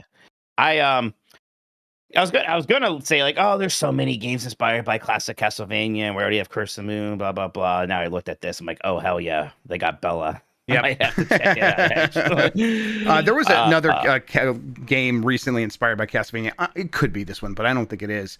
That had Donkey Kong Country like barrel segments, and I'm like, oh, that just looks fun. More games should have that. So maybe we're gonna Castlevania sans. Rick Udick asks, Miseria Cantaria, This Fire Burns, or Cult of Personality? Jeff, do you understand why these three songs? No, I don't. And the only song I think I know is Cult of Personality. Yes, these are CM Punk's entrance songs. Right. And, okay. I guess that would have been my guess. I'll go Cult of Personality. I like This Fire Burns. I was not watching much Ring of Honor Punk, so I don't have much nostalgia for Masseria. Cult of Personality is just a great song. It's a great song, and it works really well as an entrance song, actually. Mm-hmm. Taco Belmont, that's a great name. It says, love you guys, and I've loved your GB run so far. Thank you so much, Taco Belmont. Really Thank you. appreciate that. Yeah, we're having a good time. White Lens says, hypothetically, if a video game crash happens, what would you guys talk about? I think I would just work really hard to get Jeff as excited about theme park shit as me. Oh yeah, that wouldn't take much work. Yeah, for sure. Yeah, I would just become a retro YouTuber. I just play a bunch of old video games. Actually, yeah. I mean, that's a good part of what we do already anyway. Exactly, really, yeah. So it wouldn't be a tough transition at all. We'll do that and theme parks. There you go. There you go. And I believe that's it. I believe we're caught up on the super chats now, but if you all still want to send in super chats, we will read them before the end of the show. Thank you so much for the support, everybody. Thank you, everybody. All right. What we're going to do now is take another break. We'll come back and we'll do our game, which is going to be a Mount Rushmore of video game yappers right after this. All right. Break. Cool. You All want to right. set up that file? Yeah, let me do that real That quick. Google It Doc? shouldn't take too long. I think I got something here. Set it up, boy. There we go. I got the personality. Right. Oh, that's right. I have to make prices for these merch. Oh yeah. Yeah, I'll have to study up on that. Have in mind the tariffs. Maybe they're suspended. Who knows? Hey, chat, for no reason, what's the most you would pay for a t-shirt with a picture of my face on it? $900. You have to pay me. Yeah. How many cubivores? $30 is the sweet spot for t-shirts. How many dollars? All right. Drop the price. I'm getting all sorts of good options. I'll pay you Multiple cubivores. I'll pay you 10,000 pesos. Mm-hmm. How much is that in pounds? In pounds, I'm fucking Yeah, curveball. Okay. I think I have a lot of British friends. I had no idea how the pounds work. So No, they don't either. it's just currency, Yeah, right? well, You just you give it to yeah. a store owner and they give you goods or services. I know the Queen is in it, Yes, it is. and Gonna it's be not getting- going to be in it anymore somehow. Oh. Because she died. Is it No, McQuanche's not face? McQuanchy. You're gonna get some Rascal themed merch, some Blight Club themed merch, and some General Giant Bomb themed merch to start, I believe. And the General Giant Bomb stuff also has Mike Minotti's face on it, so don't worry about that. But Oh, yeah, this is my problem now. So yeah, if there's merch you want to see, let me know. If I YouTube see crash enough once people again. into that, I'll try to make something happen. All right, I am ready to go. Yes, knock that. Oh, The me Queen too. died. The giant bomb killed it. All right, bring it back. All right, we're back. Mount Rushmore of gaming yappers. Mike Minotti, I was going to call this Mount Rushmore of loud gaming guys. And again, guys, because I don't think there's going to be a lot of women that fit into this category. It's not. That's a credit to them, I think is what Yeah, we're happy. That's a about good that. thing, yeah. The idea here is just, those guys that make games that tend to get a lot of headlines or at least somewhat related to making games. Why don't we just get started? People get the idea real fast. Do you have a good grasp of what I'm going for here?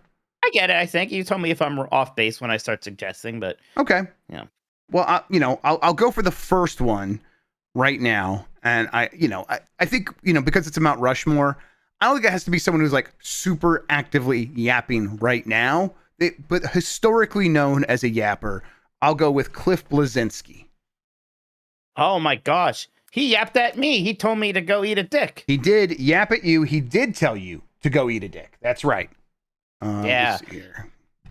He got quiet. Do you think I guess I don't really know. I'm just speculating, but because he was the one who introduced Fortnite to the world back when it was just save the world, Right.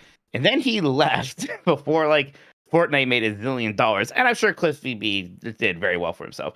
But I bet he left a lot of money on the table by leaving Epic when he did, and not a few years later.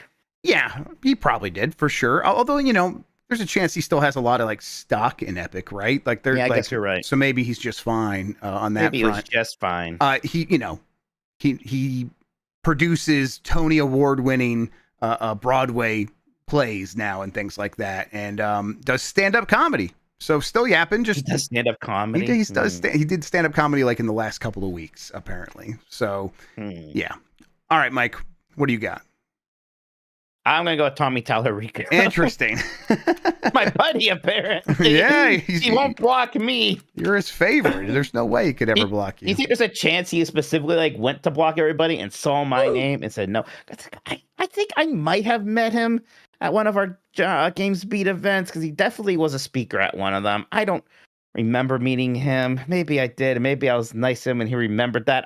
That's probably unlikely. There's no way he knows who I am. Okay. If he makes it to the list, his mother will be very proud. So you're suggesting that you met him and you were nice to him, maybe. That's why he didn't block you, and not that you also have an Italian name? Remember the scene in Billy Madison where Billy calls what's his face? He's a serial killer in the movie. He's the creepy guy in most movies, including Con Air. Steve Buscemi. He calls Steve Buscemi. Does Steve Buscemi crosses him off his to kill list? Yeah, I think about that a lot. Sure. Yeah, that's probably what happened here. Yeah, maybe he did it with me. Right. All I got to do is be nice to Tommy Tallarico, and then he'll unblock me. Well, never going to happen. Hey. It seems like he was a jerk while they ran it, but Video Games Live was cool. I like this. I'm glad that they made all those CDs that I listen to on Spotify, because there aren't too many people getting orchestras to play arrangements of classic video game music. I do like that. Yeah, like none of these people are like Hitler, right? None of them are like completely bad. He definitely lied and took credit for a lot of things that he didn't do, and he has some kind of rampant insecurity thing that he's made all of our problems. Yeah, insecure and a narcissist for sure. Yeah, that's the kind of person that's going to end up on this list. But I do want to make it clear, I don't think you have to be completely negative. I think you just need to be known as someone who was out there and loud, and maybe sometimes negative. Like, let's say John Romero. I think John Romero, it was at one point the video game yapper, where he was like posting updates and like the Doom stuff, like where people were just following every single one of, like, this was like pre-blog post, but he was like writing blog posts and like the notes and the updates for Doom and stuff like that, and people would like scour through that stuff. So yeah, John Romero, who I like. He seems like he's been pretty good these days. Oh yeah, he's a good dude for super chill, easygoing guy. Nice. I think he's got some pretty good politics. Makes games with his kids. Does Doom wads for fun now. I don't know. That's the kind of chill dude I would want to grow into as well. David Jaffe, who has actually like pivoted to making the yapping the main part of his career now, right? Yes, he's a professional yapper like us. Yeah. I agree. He's an aggressive yapper too. I would not want to have a conversation with him. He's kind of intense. I've told him as much. Like, there's definitely times where he's like, Jeff Grubb, come on my show, and I'm like, David, I just don't want to talk to you. Not even like in a take that David Jaffe way. I'm just like, I don't think I'll get much out of it, and I don't think you'll actually get that much out of it. Let's just not do that. So he's, I don't know, aggressive is the right word. And I don't think like even all his positions are all terrible, but he's definitely someone who's very loud. Yeah, no, exactly. And so honestly, like some of the stuff I forget about, I'm still mostly upset about him like not getting Metroid. I'm like, how can you not get Metroid? It's great. That's okay. Exactly. Okay. I'm gonna go with this one first before I go to the other one. Peter Molyneux, who. Yeah. Maybe not so much loud, but definitely yaps about his games specifically, and that gets him into trouble. So I think he's going to qualify here. I don't know if he's going to make the cut, but I think at a certain point he became more known for talking about his games than making his games, and it became a meme and became a joke. So I think it's like pretty close for this list. You just made me remember that he announced that new game at Gamescom, and I was there, and that was a big shocker when Peter Molyneux came out. Masters of Albion, which is kind of related to his Fable games, also. Right, because they took place in the same place. Yeah. And it's not on rails, and it has nothing to do with Not Fable. rails. Yeah, and then just so many weird things. Like, of course, he was somebody who was actually trying to make the Web3 game thing happen, right? And freaking what was Curiosity? The Curiosity Yes, Cube. the cube. Yep. Click on that. I clicked on that cube a lot. Yeah, I mean, now to be fair, like actually did a lot of very important stuff early. Like Flying Carpet was a very important early 3D game. Populous was a revelation. It was. Yes. Yep. So, but then he makes Curiosity, and then the winner of that gets to be in charge of Goddess, his big new god game. And then that just sounds like it completely crashed and burned. It was this huge disaster, and it's kind of been that since. And yet, every time he does pop back up and start talking again, it feels like no lessons learned, and he goes right back to the yapping. All right. No, I think that is exactly right. Okay, yeah, I think you have the next pick, right? Yeah, Joseph Ferris. Oh yeah, wow, yeah, that's definitely a yapper, and again, like not in the positive way, right, but positive and but also very loud. Like the way he yaps is, I would just describe as loud, and he makes games that are like at this point seemingly universally beloved. So he's backing up the talking at a certain point, but I don't think that diminishes the yapping. No, and I mean, but the fuck the Oscars, right? And his big moment. I'll say I've talked to him, right, like through work, and he has been very nice and actually very put. So he's not like he is loud and he's very confident. But it's not like this toxic thing with him. It's really. Like it's like almost charming, if not entirely charming. Yeah, I'm with you. But I don't know if we're like here to like judge the quality or the morality or whatever of the yapping. Right. It's like, no, are you a famous yapper for games? There's still be a part of me if we like pick 3 jerks and then put in one nice person, it is gonna be like they're guilty by association. That's a good point. So we'll see once we get there how we play that. All right. Here's the one. There's a bunch that are kind of in this bucket of I don't even know if I want to acknowledge them. So I'll go with the one that I feel is like maybe on the fence there. Phil Fish. Like like that one. He yapped his way out of the industry. Yes, that's correct. So it kind of feels like maybe should be on there, but also there's like so much negativity surrounding that you're right. There's something about a guilt by association that might happen for the rest of the list. But I don't know. He definitely became more known for yapping at a certain point. Someone in chat said that he's still yapping on Mastodon. So oh yeah, that's exactly where I would expect him to be yapping. I got one. Okay. Greg Miller.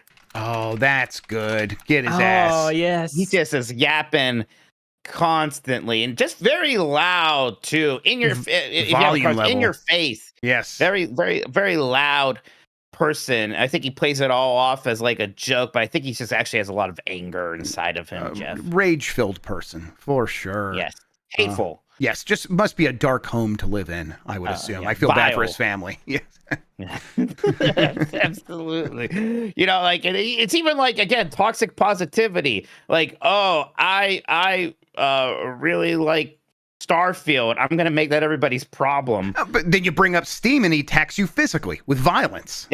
Yes, exactly.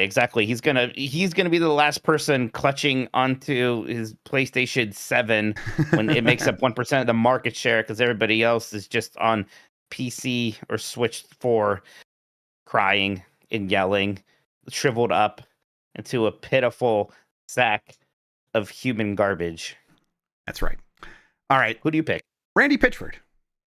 Oh, yeah. I was wondering when we're going to get the good old Randy. Yeah, I think he's the reason I did this list in the first place. Yeah, Randy, boy, all I think about him is someone who kind of talks at this point. He was in the news the last several weeks because of yapping. And I think that that's just kind of his position now. Like, or around the movie, right? Like he was like, I'm going to be the like sort of ringleader or the the circus entertainer for this movie, like that other people are making, but it's based on my game. So I'm gonna get there. I'm gonna be like, I'm friends with all these famous people, and it's gonna be the best movie ever. Oh my god! And then it comes out and it's terrible, and then he doesn't yap about it anymore, which is, I think. No, he yaps about how like it's validation for how good the game is actually. Right, he changed like, the yapping shifted. It didn't stop. You're right. So man, Randy Pitchford's probably gonna have he just has the most used car salesman energy of all the yappers too, right? Yeah, dresses like one. When he did the switch, he thought we wouldn't realize that he did the switch, or was like. I think he thinks he's very smooth that way. I think he thinks he's like a very smooth promoter. Right. Of the, so he's doing misdirection, right? Yeah. Which is like what Tommy Talarico's whole thing was. That's why Tommy like lies about being on Cribs and talks about his Guinness World Records constantly, because he's like, hey, it's all about my brand. I got to promote my brand. And everybody stretches the truth. That's just what you have to do to get ahead. Not realizing that we live in this new, age of information where we can Google easy something to see where the lies are. Yeah. There's and then there's whole feature length videos made about him. Yeah, exactly. All right, what else you got? I don't know if I got anything. There's like some other mid-tier ones that I don't really know are gonna like compete. What do you think about Tim Sweeney? I was wondering about Tim Sweeney. He does a lot of his talking in court. A lot of his yapping is litigation. He definitely he's very high and mighty about it for sure too. Yes, and he definitely tweets quite a bit. Maybe it's not as much as some of these other ones. And you're right. Like, there's definitely some times where he's like, I will just turn it over to the lawyers, or I will weaponize the fans and hashtag free Fortnite or whatever. And maybe that's a whole different thing where he would clearly be on a Mount Rushmore or something, but maybe I'm not sure if quite it's here. Yapping or something else. Yeah, there's like, I'm seeing some suggested chat that seem like decent. It's Reggie Fils-Aimé, Adam Sessler, Richard Garriott. Dennis Dyack has been quiet for so long. Yeah, Dennis Dyack is definitely one I was like thinking about, but as we went here, it's like, I don't know if he hangs anymore. I don't know, but again, like I did say it's like you don't have to be an active yapper. Like, does his yapping from then rank like if like unmoored from time? There was never a positive upside for it, right? Like Peter Molyneux, right? And it got kind of sad. There's something about it I enjoy. The yapping, right? Yeah. Dennis Dyak's yapping just always fucking sucks. And it like Randy Pitchford, there's kind of something funny about it. Yeah. There's something funny about a used car salesman. Exactly. This is more like a divorced dad. Like, is what Dennis Dyak's energy is. It's just like, oh man, you're just sad and you're trying to be cool, and it's all disappointing. All right. And what Hideo's more of a gaming tweeter than a yapper, right? So I mean, I don't know. I thought Kojima was going to be like a cornerstone of this list, and he's absent. It's strange to me. I don't know. I don't think of him as a yapper as much as some of these other ones. Like, he definitely talks a lot. Sure, he talks. Yeah, he talks a lot. But he talks in like you know what it is. The things he says can be obnoxious. He's not yapping. He's just kind of talking. Yeah, it's because a lot of the stuff he talks about is just movies he's seen. He just seems like a guy with a hobby like that, and that's a little bit different than some of these guys, right? Who just feel like they're talking to fill the room with noise. No, I won't say what I was going to say. You sure? I'll give you a chance to really think about it. He just seems deeply uninterested.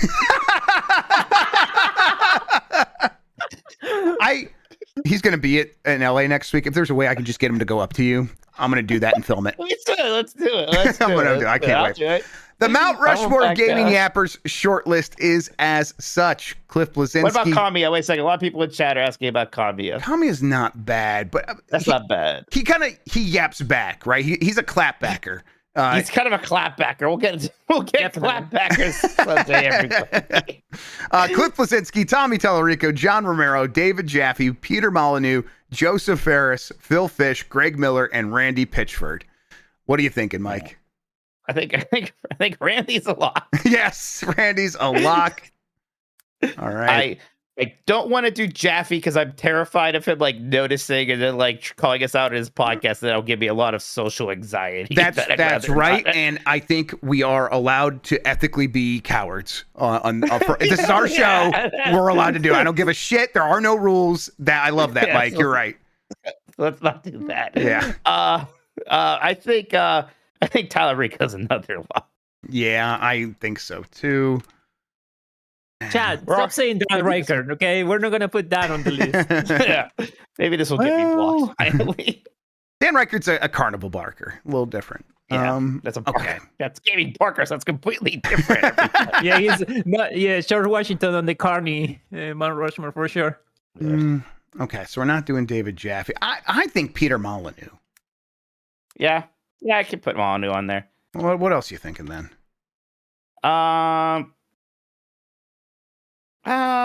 Scroll down a little bit so I can see. I mean, Joseph, I'll bring these up. Hang on. I don't think Romero yaps enough. I think Cliff's kind of not insanely relevant at the moment. I don't know. Yeah, but again, it's like the Mount Rushmore. You know, how relevant is? I guess all the presidents are pretty relevant. We can't encourage Greg Miller. No, we can't. Right? No. He'll take it in stride. I think Joseph Ferris makes sense if that's kind of where you're leaning. Joseph. Yeah. I kind of worry a little bit about. Peter Mullen doesn't like suck. You know, I guess he maybe kind of sucks. Because Joseph is definitely, I don't want to say a better person than these other three people. He's the one that I would like rush to the defense of if people are like, yeah, all these dudes suck. I'd be like, no, Joseph is fun. Come on, it's all right. Yeah. So, all right. So I guess we could. Yeah, I think that's a good way of rounding it out. So this is our list. Randy Pitchford, Tommy Tallarico, Peter Molyneux, and Joseph Ferris. I think that's correct. All right. The Mount Rushmore of gaming yappers, everybody, is Randy Pitchford, Tommy Tallarico, Peter Molyneux, and Joseph Ferris. I'll post this. I'm actually kind of excited to see the response. We'll see what happens here. Listen, I like that this show can be irreverent. I hope we're striking the right tone with this because I would like to do more like this where we can talk about people without being completely shitty about everyone, but also a little shitty because it's fun. We're just talking here. We also are yappers. So yeah, we're pretty obnoxious pieces of shit. We're obnoxious pieces of shit. We know that. So it's all from a place of mostly love. I don't know. Tommy Tallarico can go fuck himself. I don't care. No, that's my buddy. Sorry, good music, Jeff. You're right. My bad. I did not mean to step on the toes of you and your friend Tommy. You have to admit, pretty good name. Oh, it's a powerful. It's like in Donnie Darko, where the teachers look at each other like, Donnie Darko, what the fuck is that name? That's crazy. It's like that. It really is. Yeah, Tommy Tallarico. All right, that does it for that. Let's take one more break. We'll come back. We'll clean up the super chats. We'll talk about what we've been playing. I'm excited to tell you about one of the games I've been playing, Mike. We'll get it to that right after this. Breakeroo. Yeah, presented by Greg Miller. Chad is saying like Mount Rushmore of gaming jappers, presented by Greg Miller. Oh, that's good. Okay, yeah. All right. I'm ready. All right. You good, Mike? Yes. Sorry. No, it's all right. Oh, hang on. We'll leave that up for a little bit. Okay. Hang on. Let me do this. You made me press the button like 3 times already. Goddammit. I'm sorry. All right. Here we go. All right. We are back. Mike Minotti, what have you been playing? Like I mentioned earlier, it has been a lot of Clair Obscur. It's like when I took the vacation, I always hate taking a vacation in the middle of a big game like that. It's a little hard to get back into it. And we were busy with all this Giant Bomb stuff. So it took me like several days before I did get back. And once I did, it's like anytime I can have some time to play it. And I've been streaming it too. So it's always like I got to make sure I have enough of a block. So I'm streaming also. But like if I have that time, that is what I'm doing. Right. I just got to Act 3, so there's 3 acts. So basically, I'm 2/3 of the way through the game. And yeah, just think the absolute world of it. It's unless something gets really fumbled in this final act, it's definitely my favorite game so far of the year. And there's been some good games this year. I absolutely loved Blueprints. I actually felt very strongly about 2 Point Museum. I'm going to continue to carry that torch, so that game doesn't get completely forgotten when it comes to Game of the Year time. But this game is just really special, and obviously is doing a lot of things that I like about video games. I don't know. It's awesome to hear that. I'm glad you like this game as much as you do. It's especially in the face of all the hype, right? It living up to and surpassing the hype is kind of incredible. Right. Even like the stealth hype, because I remember when they first announced the game, I noticed a little bit, but there was that Xbox showcase. We probably did a talk over where they showed a lot of it. I remember even looking at that like, whoa, why does this game look this good? It was kind of, and I think a lot of people did notice right then and there, and that's why the hype built up and why it kind of came out and was this bigger deal. And I don't know, I think that this is a game that's going to be very sticky in terms of people are going to play it and they're going to think about it for a long time. And it's also a game that people are going to keep rediscovering and going back to for a long time. Yeah, it's it also feels like it is one that is just riding a massive word of mouth wave. It is people are going to keep picking it. Like I think it like hasn't even quite reached its zenith yet. Like I think there's getting like this well, I guess Summer Game Fest and Switch 2 could disrupt it a little bit, but it feels like on the other side of that, people are going to be like, "Oh, now I finally have time for this and I've been hearing nothing but good things. I'm going to play it." And I just think so many people are going to pick this up through the end of the year, and it'll get another bump near the end of the year when Game of the Year is happening and stuff like that. So, yeah, it just feels like everyone's going to be excited and talking about it. There was that time there when I was playing a little bit of it, and it was all I could kind of think about because it is that good, and I was just at the beginning, so I'm ready to get in there and see what you're seeing in there. Anything else? No, I finished Doom 2. I've actually just been playing through some of the arcade modes of games in the fighting game collection too now. So I like went through Plasma Sword, and that game is more fun than I was expecting. It's just this kind of goofy Star Wars clone 3D fighting game that's not taking itself super seriously. I was just playing as a robot that was using a ton of projectiles, so that was great. And played through Street Fighter 3 Alpha, Street Fighter Alpha 3 Uppers arcade mode as Cammy, and that was also a good time. We also had a community night actually over the weekend where a lot of people from GameX were playing each other, and that was super fun. That was super fun, right, Christian? Yeah, that's fun. You're trying to clown on me because you beat me a bunch. You like the heavy punch for Hawamaru? It's pretty fun. You had a lot of time. Yeah, I actually really do think it's the best collection they've done yet. Even though like Marvel vs. Capcom 2 is a game I like more than any game in this collection. But maybe not that much more than Capcom versus SNK 2. That game is wild. And there's just so many other interesting things here. So I've glazed this collection up a lot, but I am continuing to still play it. It's great. Gersman just said, replace Ferris with Itagaki. And Itagaki was one we should have brought up, actually. We should have brought him up. There was definitely a time where he was one of the yappers. Yeah, I'm glad you guys had fun doing the fighting game collection, all that stuff, and hanging out. I've been playing Big Hops, which is that game that has that frog. It's that 3D platformer that I've been re-skeeting on Blue Sky a couple of times just because I thought the video looked cool. Well, there's a demo, and the demo's on Steam, so I got that installed and played. I'm playing it both on the Steam Deck and the PC because I think I want to maybe record something for Giant Bomb. It feels awesome. Boy, does it got great 3D platformer movement. I don't know. It feels like maybe some of the best I've ever had in an indie 3D platformer. Really cool. Mike, I think you're going to love it. It's got some Mario Odyssey energy. It does. Sure. So it has a really awesome momentum system.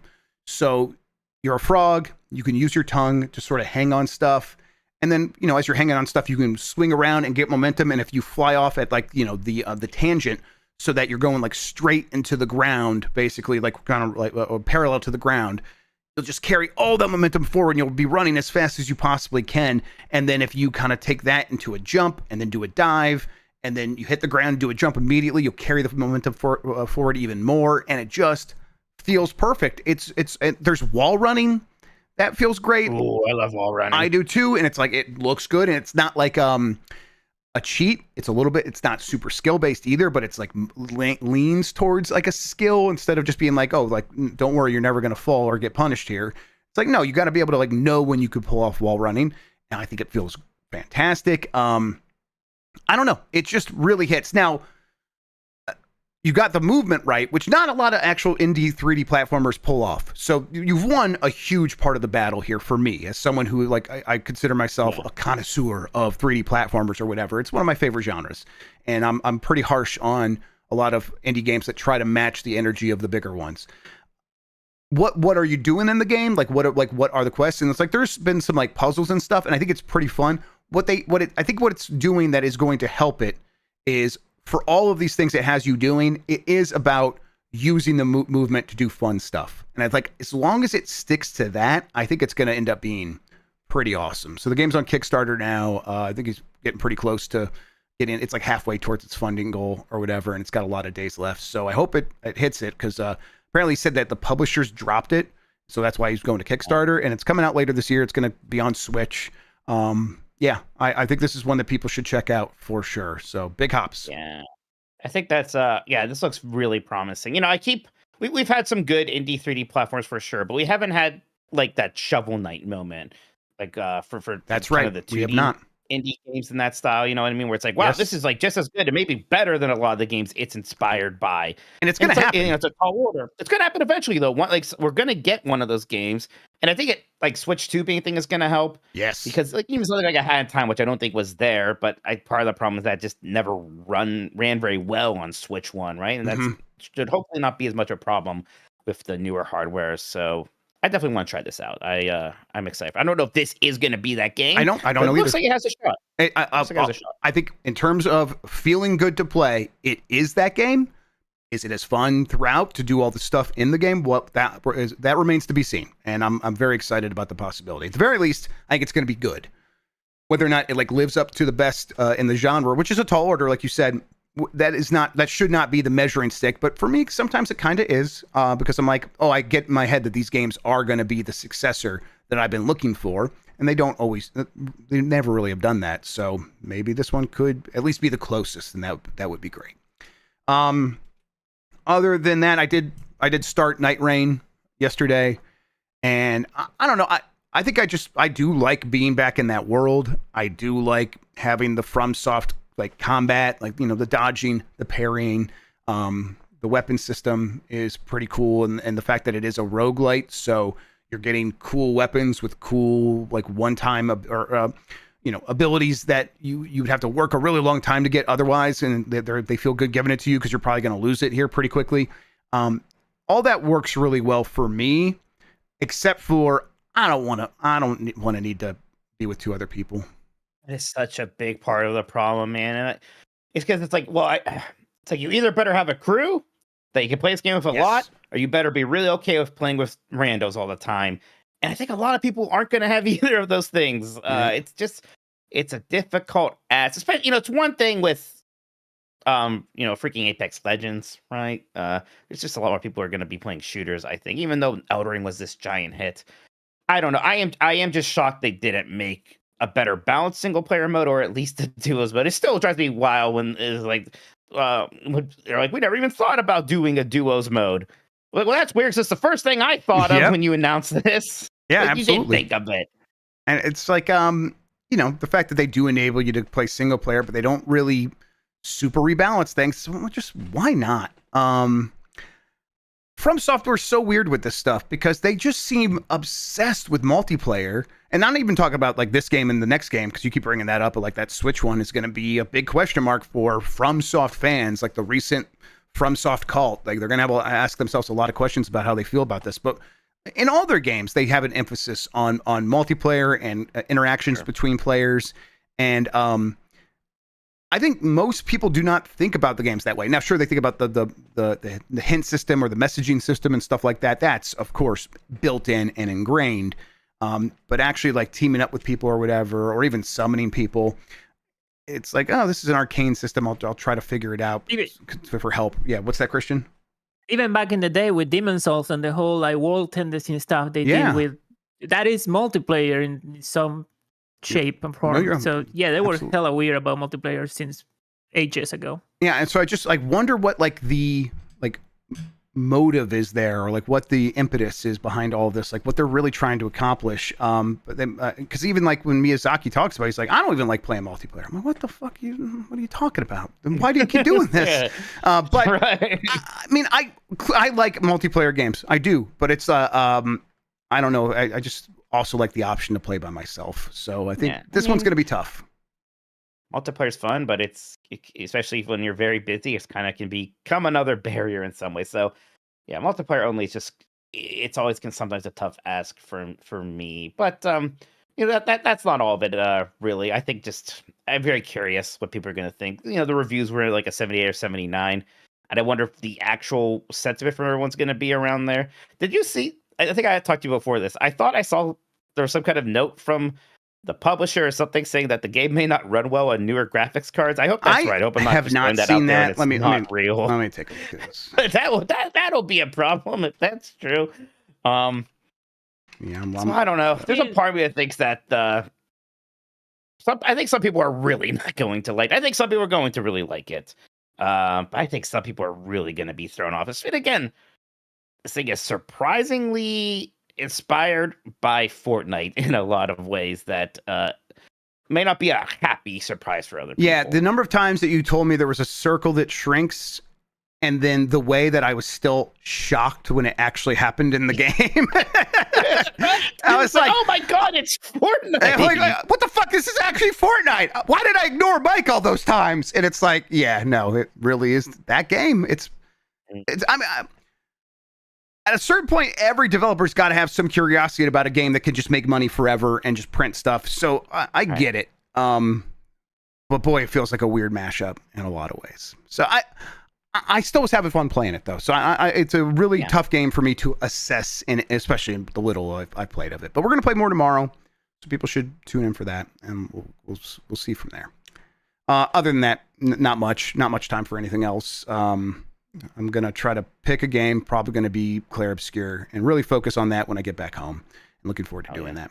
More Roadcraft as well, but we'll be playing that tomorrow on this site as well, so people can catch that. Yep. Is there onboarding I need to do that, or can I just open that baby up? I imagine...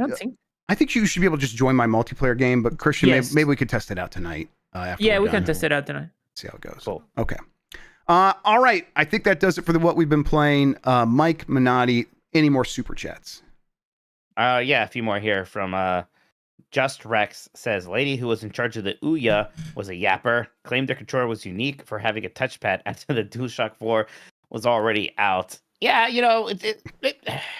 they're just somebody doing their best with what little they had, Yeah, how would we promote the Ouya? That's not a yapper. That's like a worker right there. Yeah, that's a salesman, right? Yeah, that was like an early massive Kickstarter success. And that kind of only happens if you're out there making big promises, which that thing was. And a lot of people, myself included, bought into it. So, yeah, you're not wrong necessarily that she yapped a lot, but I think it was with a purpose. And then when she didn't have that purpose anymore, she stopped yapping. So I think clearly there's a tie there, which wouldn't have made her make the list. Rapid Fire says, my doctor suggested that I use Grok AI for dietary advice today. Should I find a new doc, or am I being a judgmental prick? Please offer medical advice. I think for dietary advice, that seems rough. I still maintain that talking to a ChatGPT or something like that, for if you have very specific symptoms and a blood test, you can give that to an AI, because AI's been good at that stuff for long before we've even been talking about ChatGPT. That's WebMD shit, right? Yeah, Watson. Going back to IBM's Watson, 15 years ago, was already better than human oncologists at diagnosing cancer and stuff like that. So it's the kind of thing that these systems are very good at, but you just can't go much beyond that. You have to just be okay, I've got some idea now. This is better than Googling my symptoms, because that's always going to lead to cancer. But you're still going to have to talk to an expert. Yeah. Is it cancer? Is it, you have just a headache, or you have cancer? Don't Google it ever. Don't Google it ever. Yeah. So yeah, I would talk to a dietitian instead. Wiley Jenkins says we need a giant bomb koozie. I bet they have koozies. I'll look around. It's I'm learning a lot about this store, because there's certain things that are printed one way, other things need to be stitched on, and that's maybe a bit more expensive, and they might not be made to order. It's much easier for us if things are made to order, as opposed to we have to buy, 100 of them and hope we sell them, that kind of thing. Yeah. It's also a different file type that has to get uploaded. So I did one time for the B-Week shirt, Mike, made an embroidery thing. There's a specific kind of file you have to do, because they have to go tell the machine how to actually sew it into the shirt. So I figured out how to do that. So if you ever want to do an embroidered thing, I can help you figure that out. Okay. I might, because they're well, So I was looking at hats because I thought maybe doing a that would Rascal hat probably would have to be be fun. embroidered. Yeah. Yeah, but it might be complicated. Also, there's like no way to get one with like one color for the rim and one color for the hat, so it just have to be all purple like mine, not purple with green. I'm learning a lot, everybody. I'm learning a lot. I saw there was that thread on Reddit of people like making suggestions, and a fitted hat was one thing that people are really calling out. It's like I'd have to look at that because we might have to order those. Yeah, I'll keep looking, everybody. I'm excited. Matt Rare Monkey says Dyke was like 40 episodes of content for One Up Yours. Yeah, That's not wrong. Because the EGM did a negative, like a preview at E3. It was like a blast, like Mark McDonald. Mark McDonald did it for Too Human and was like, I don't know about this, like he's not good. And then they had Dennis Dyke on the show for some reason, and Dennis Dyke was furious. And he was like, you're not allowed to inject opinion into a preview. That was unfair, blah, blah, blah. And like, yeah, that was not backing down from it at all. So it was very interesting. Sorry, I tweeted the Chris Pratt one we're going to get to here pretty soon, or up next, and people are enjoying that. Chris Pratt says, I have bad news, everyone. I have also not been invited to lend my voice for the Persona 4 remake. Nope. Shit! What's the point? No. It doesn't say Persona. It doesn't say Persona. Persona 4 remake. Isn't it? Whoever's doing this really gets it. It's Chris Pratt. Clearly, it's Chris Pratt. That's how they know so well. But Persona 4. I just looked up Chris Pratt to try to see the tweet you did. That won't work. That will work. I have to look you up. Oh, that should do numbers. Next up is from Rick Udig. It says, "Is Tekken Cross Street Fighter just dead? It's dead, right? Oh, that's super dead. That's incredible. It's so dead, dude. You'll maybe the best you can hope for is Street Fighter guest characters in Tekken. Yeah. That's the best. Which is that's what you want now, right? More than this, I would rather have the guest characters than Tekken Cross Street Fighter. No, you don't. Okay, apparently I do not want like this. Tekken 8 now, Jeff. For a little bit there. Well, no, yeah, Tekken 8, sure, Tekken 8's a problem, sure, but I mean, I don't think they would do it for Tekken 8, but like future Tekkens. I suffer the Akuma in Tekken, so please no. Okay, never mind. Then I definitely don't do want it. Akuma. Oh, that's right. They did do this before. They did put Akuma in Tekken. Yeah. Yeah, like that was the backbone of whatever Tekken Cross Street Fighter was going to be, is what Akuma ended up being in Tekken 7. But also the reason you'll never see it is because Street Fighter Cross Tekken was sort of like a hand down to like pull Tekken up when it was struggling and Street Fighter 4 was doing really well. Now both Tekken and Street Fighter are doing excellent, so they don't need the crossover for cross promotion, you know? Mm-hmm. Yep. And the last one here is from Big Fresh 37. It says, deep respect for not spelling Talarico right. Wow, Jeff, you jerk. No, this is respect. Big Fresh 37 would have it no other way, and you're welcome. Anytime. You're welcome. Looks like that's it. Looks like we are caught up. Excellent. All right. Mike Minotti, where can people find you on the internet? Tokoto on Blue Sky, Tokoto on Twitch, managing editor of GamesBeat, co-owner of Giant Bomb. We got some other community nights happening over on the Game Mess channel. People are going to be playing Jackbox at 9 p.m. Eastern tomorrow, and then Marvel Rivals on Saturday at 9 p.m. So if you are a member of our Discord group, you should be able to hang out and join those if you are so inclined to. Thank you to everyone who's been showing up for these and handling these. I would love to be partaking in them. I've been very busy, but I'm going to try to jump into some of them. Yep. So yeah, that'll be good. The Game S Game Club. I know we still have to do a Blueprints episode and get a poll started. So I'll try to do that at some point. Maybe next week before we leave. It might be after Summer Game Fest. Again, it's been very, very busy, but we'll get on that.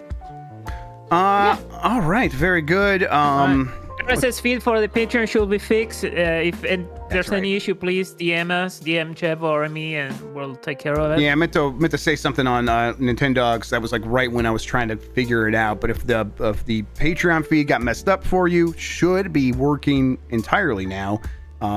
If for some reason it's not, if you don't see the latest Nintendogs episode on there, I guess, how are you even listening to this? But whatever. If you don't see the latest Nintendogs episode on there, if you don't see this episode on there, you'll have to go back to Patreon and get a new personal updated RSS feed. But it seems like it shifted everyone over. We have not been getting many complaints anymore, so I think it should be all good. But yeah, that was just a Patreon Acast breaking up thing, so nothing to worry about there. Slippery Moose Cakes says, how do we feel about Chris Pratt playing Rick O'Connell in the Mummy Atlantis video game made by the Coalition in Unreal Engine 5? I'm very excited. I need that. That's the dream right there. I want him stomping some mumbas. Yeah. There you go. I like that. Thanks for watching, everybody. Thanks for listening. Until next time, have a good one. Take care of yourself, and goodbye.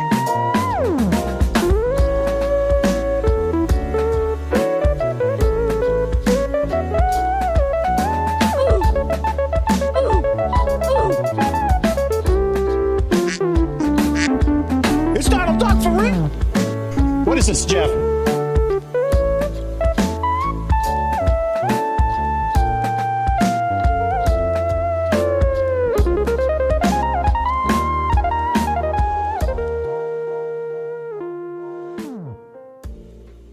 Been plenty horny, thank you. He's so much louder than everyone else.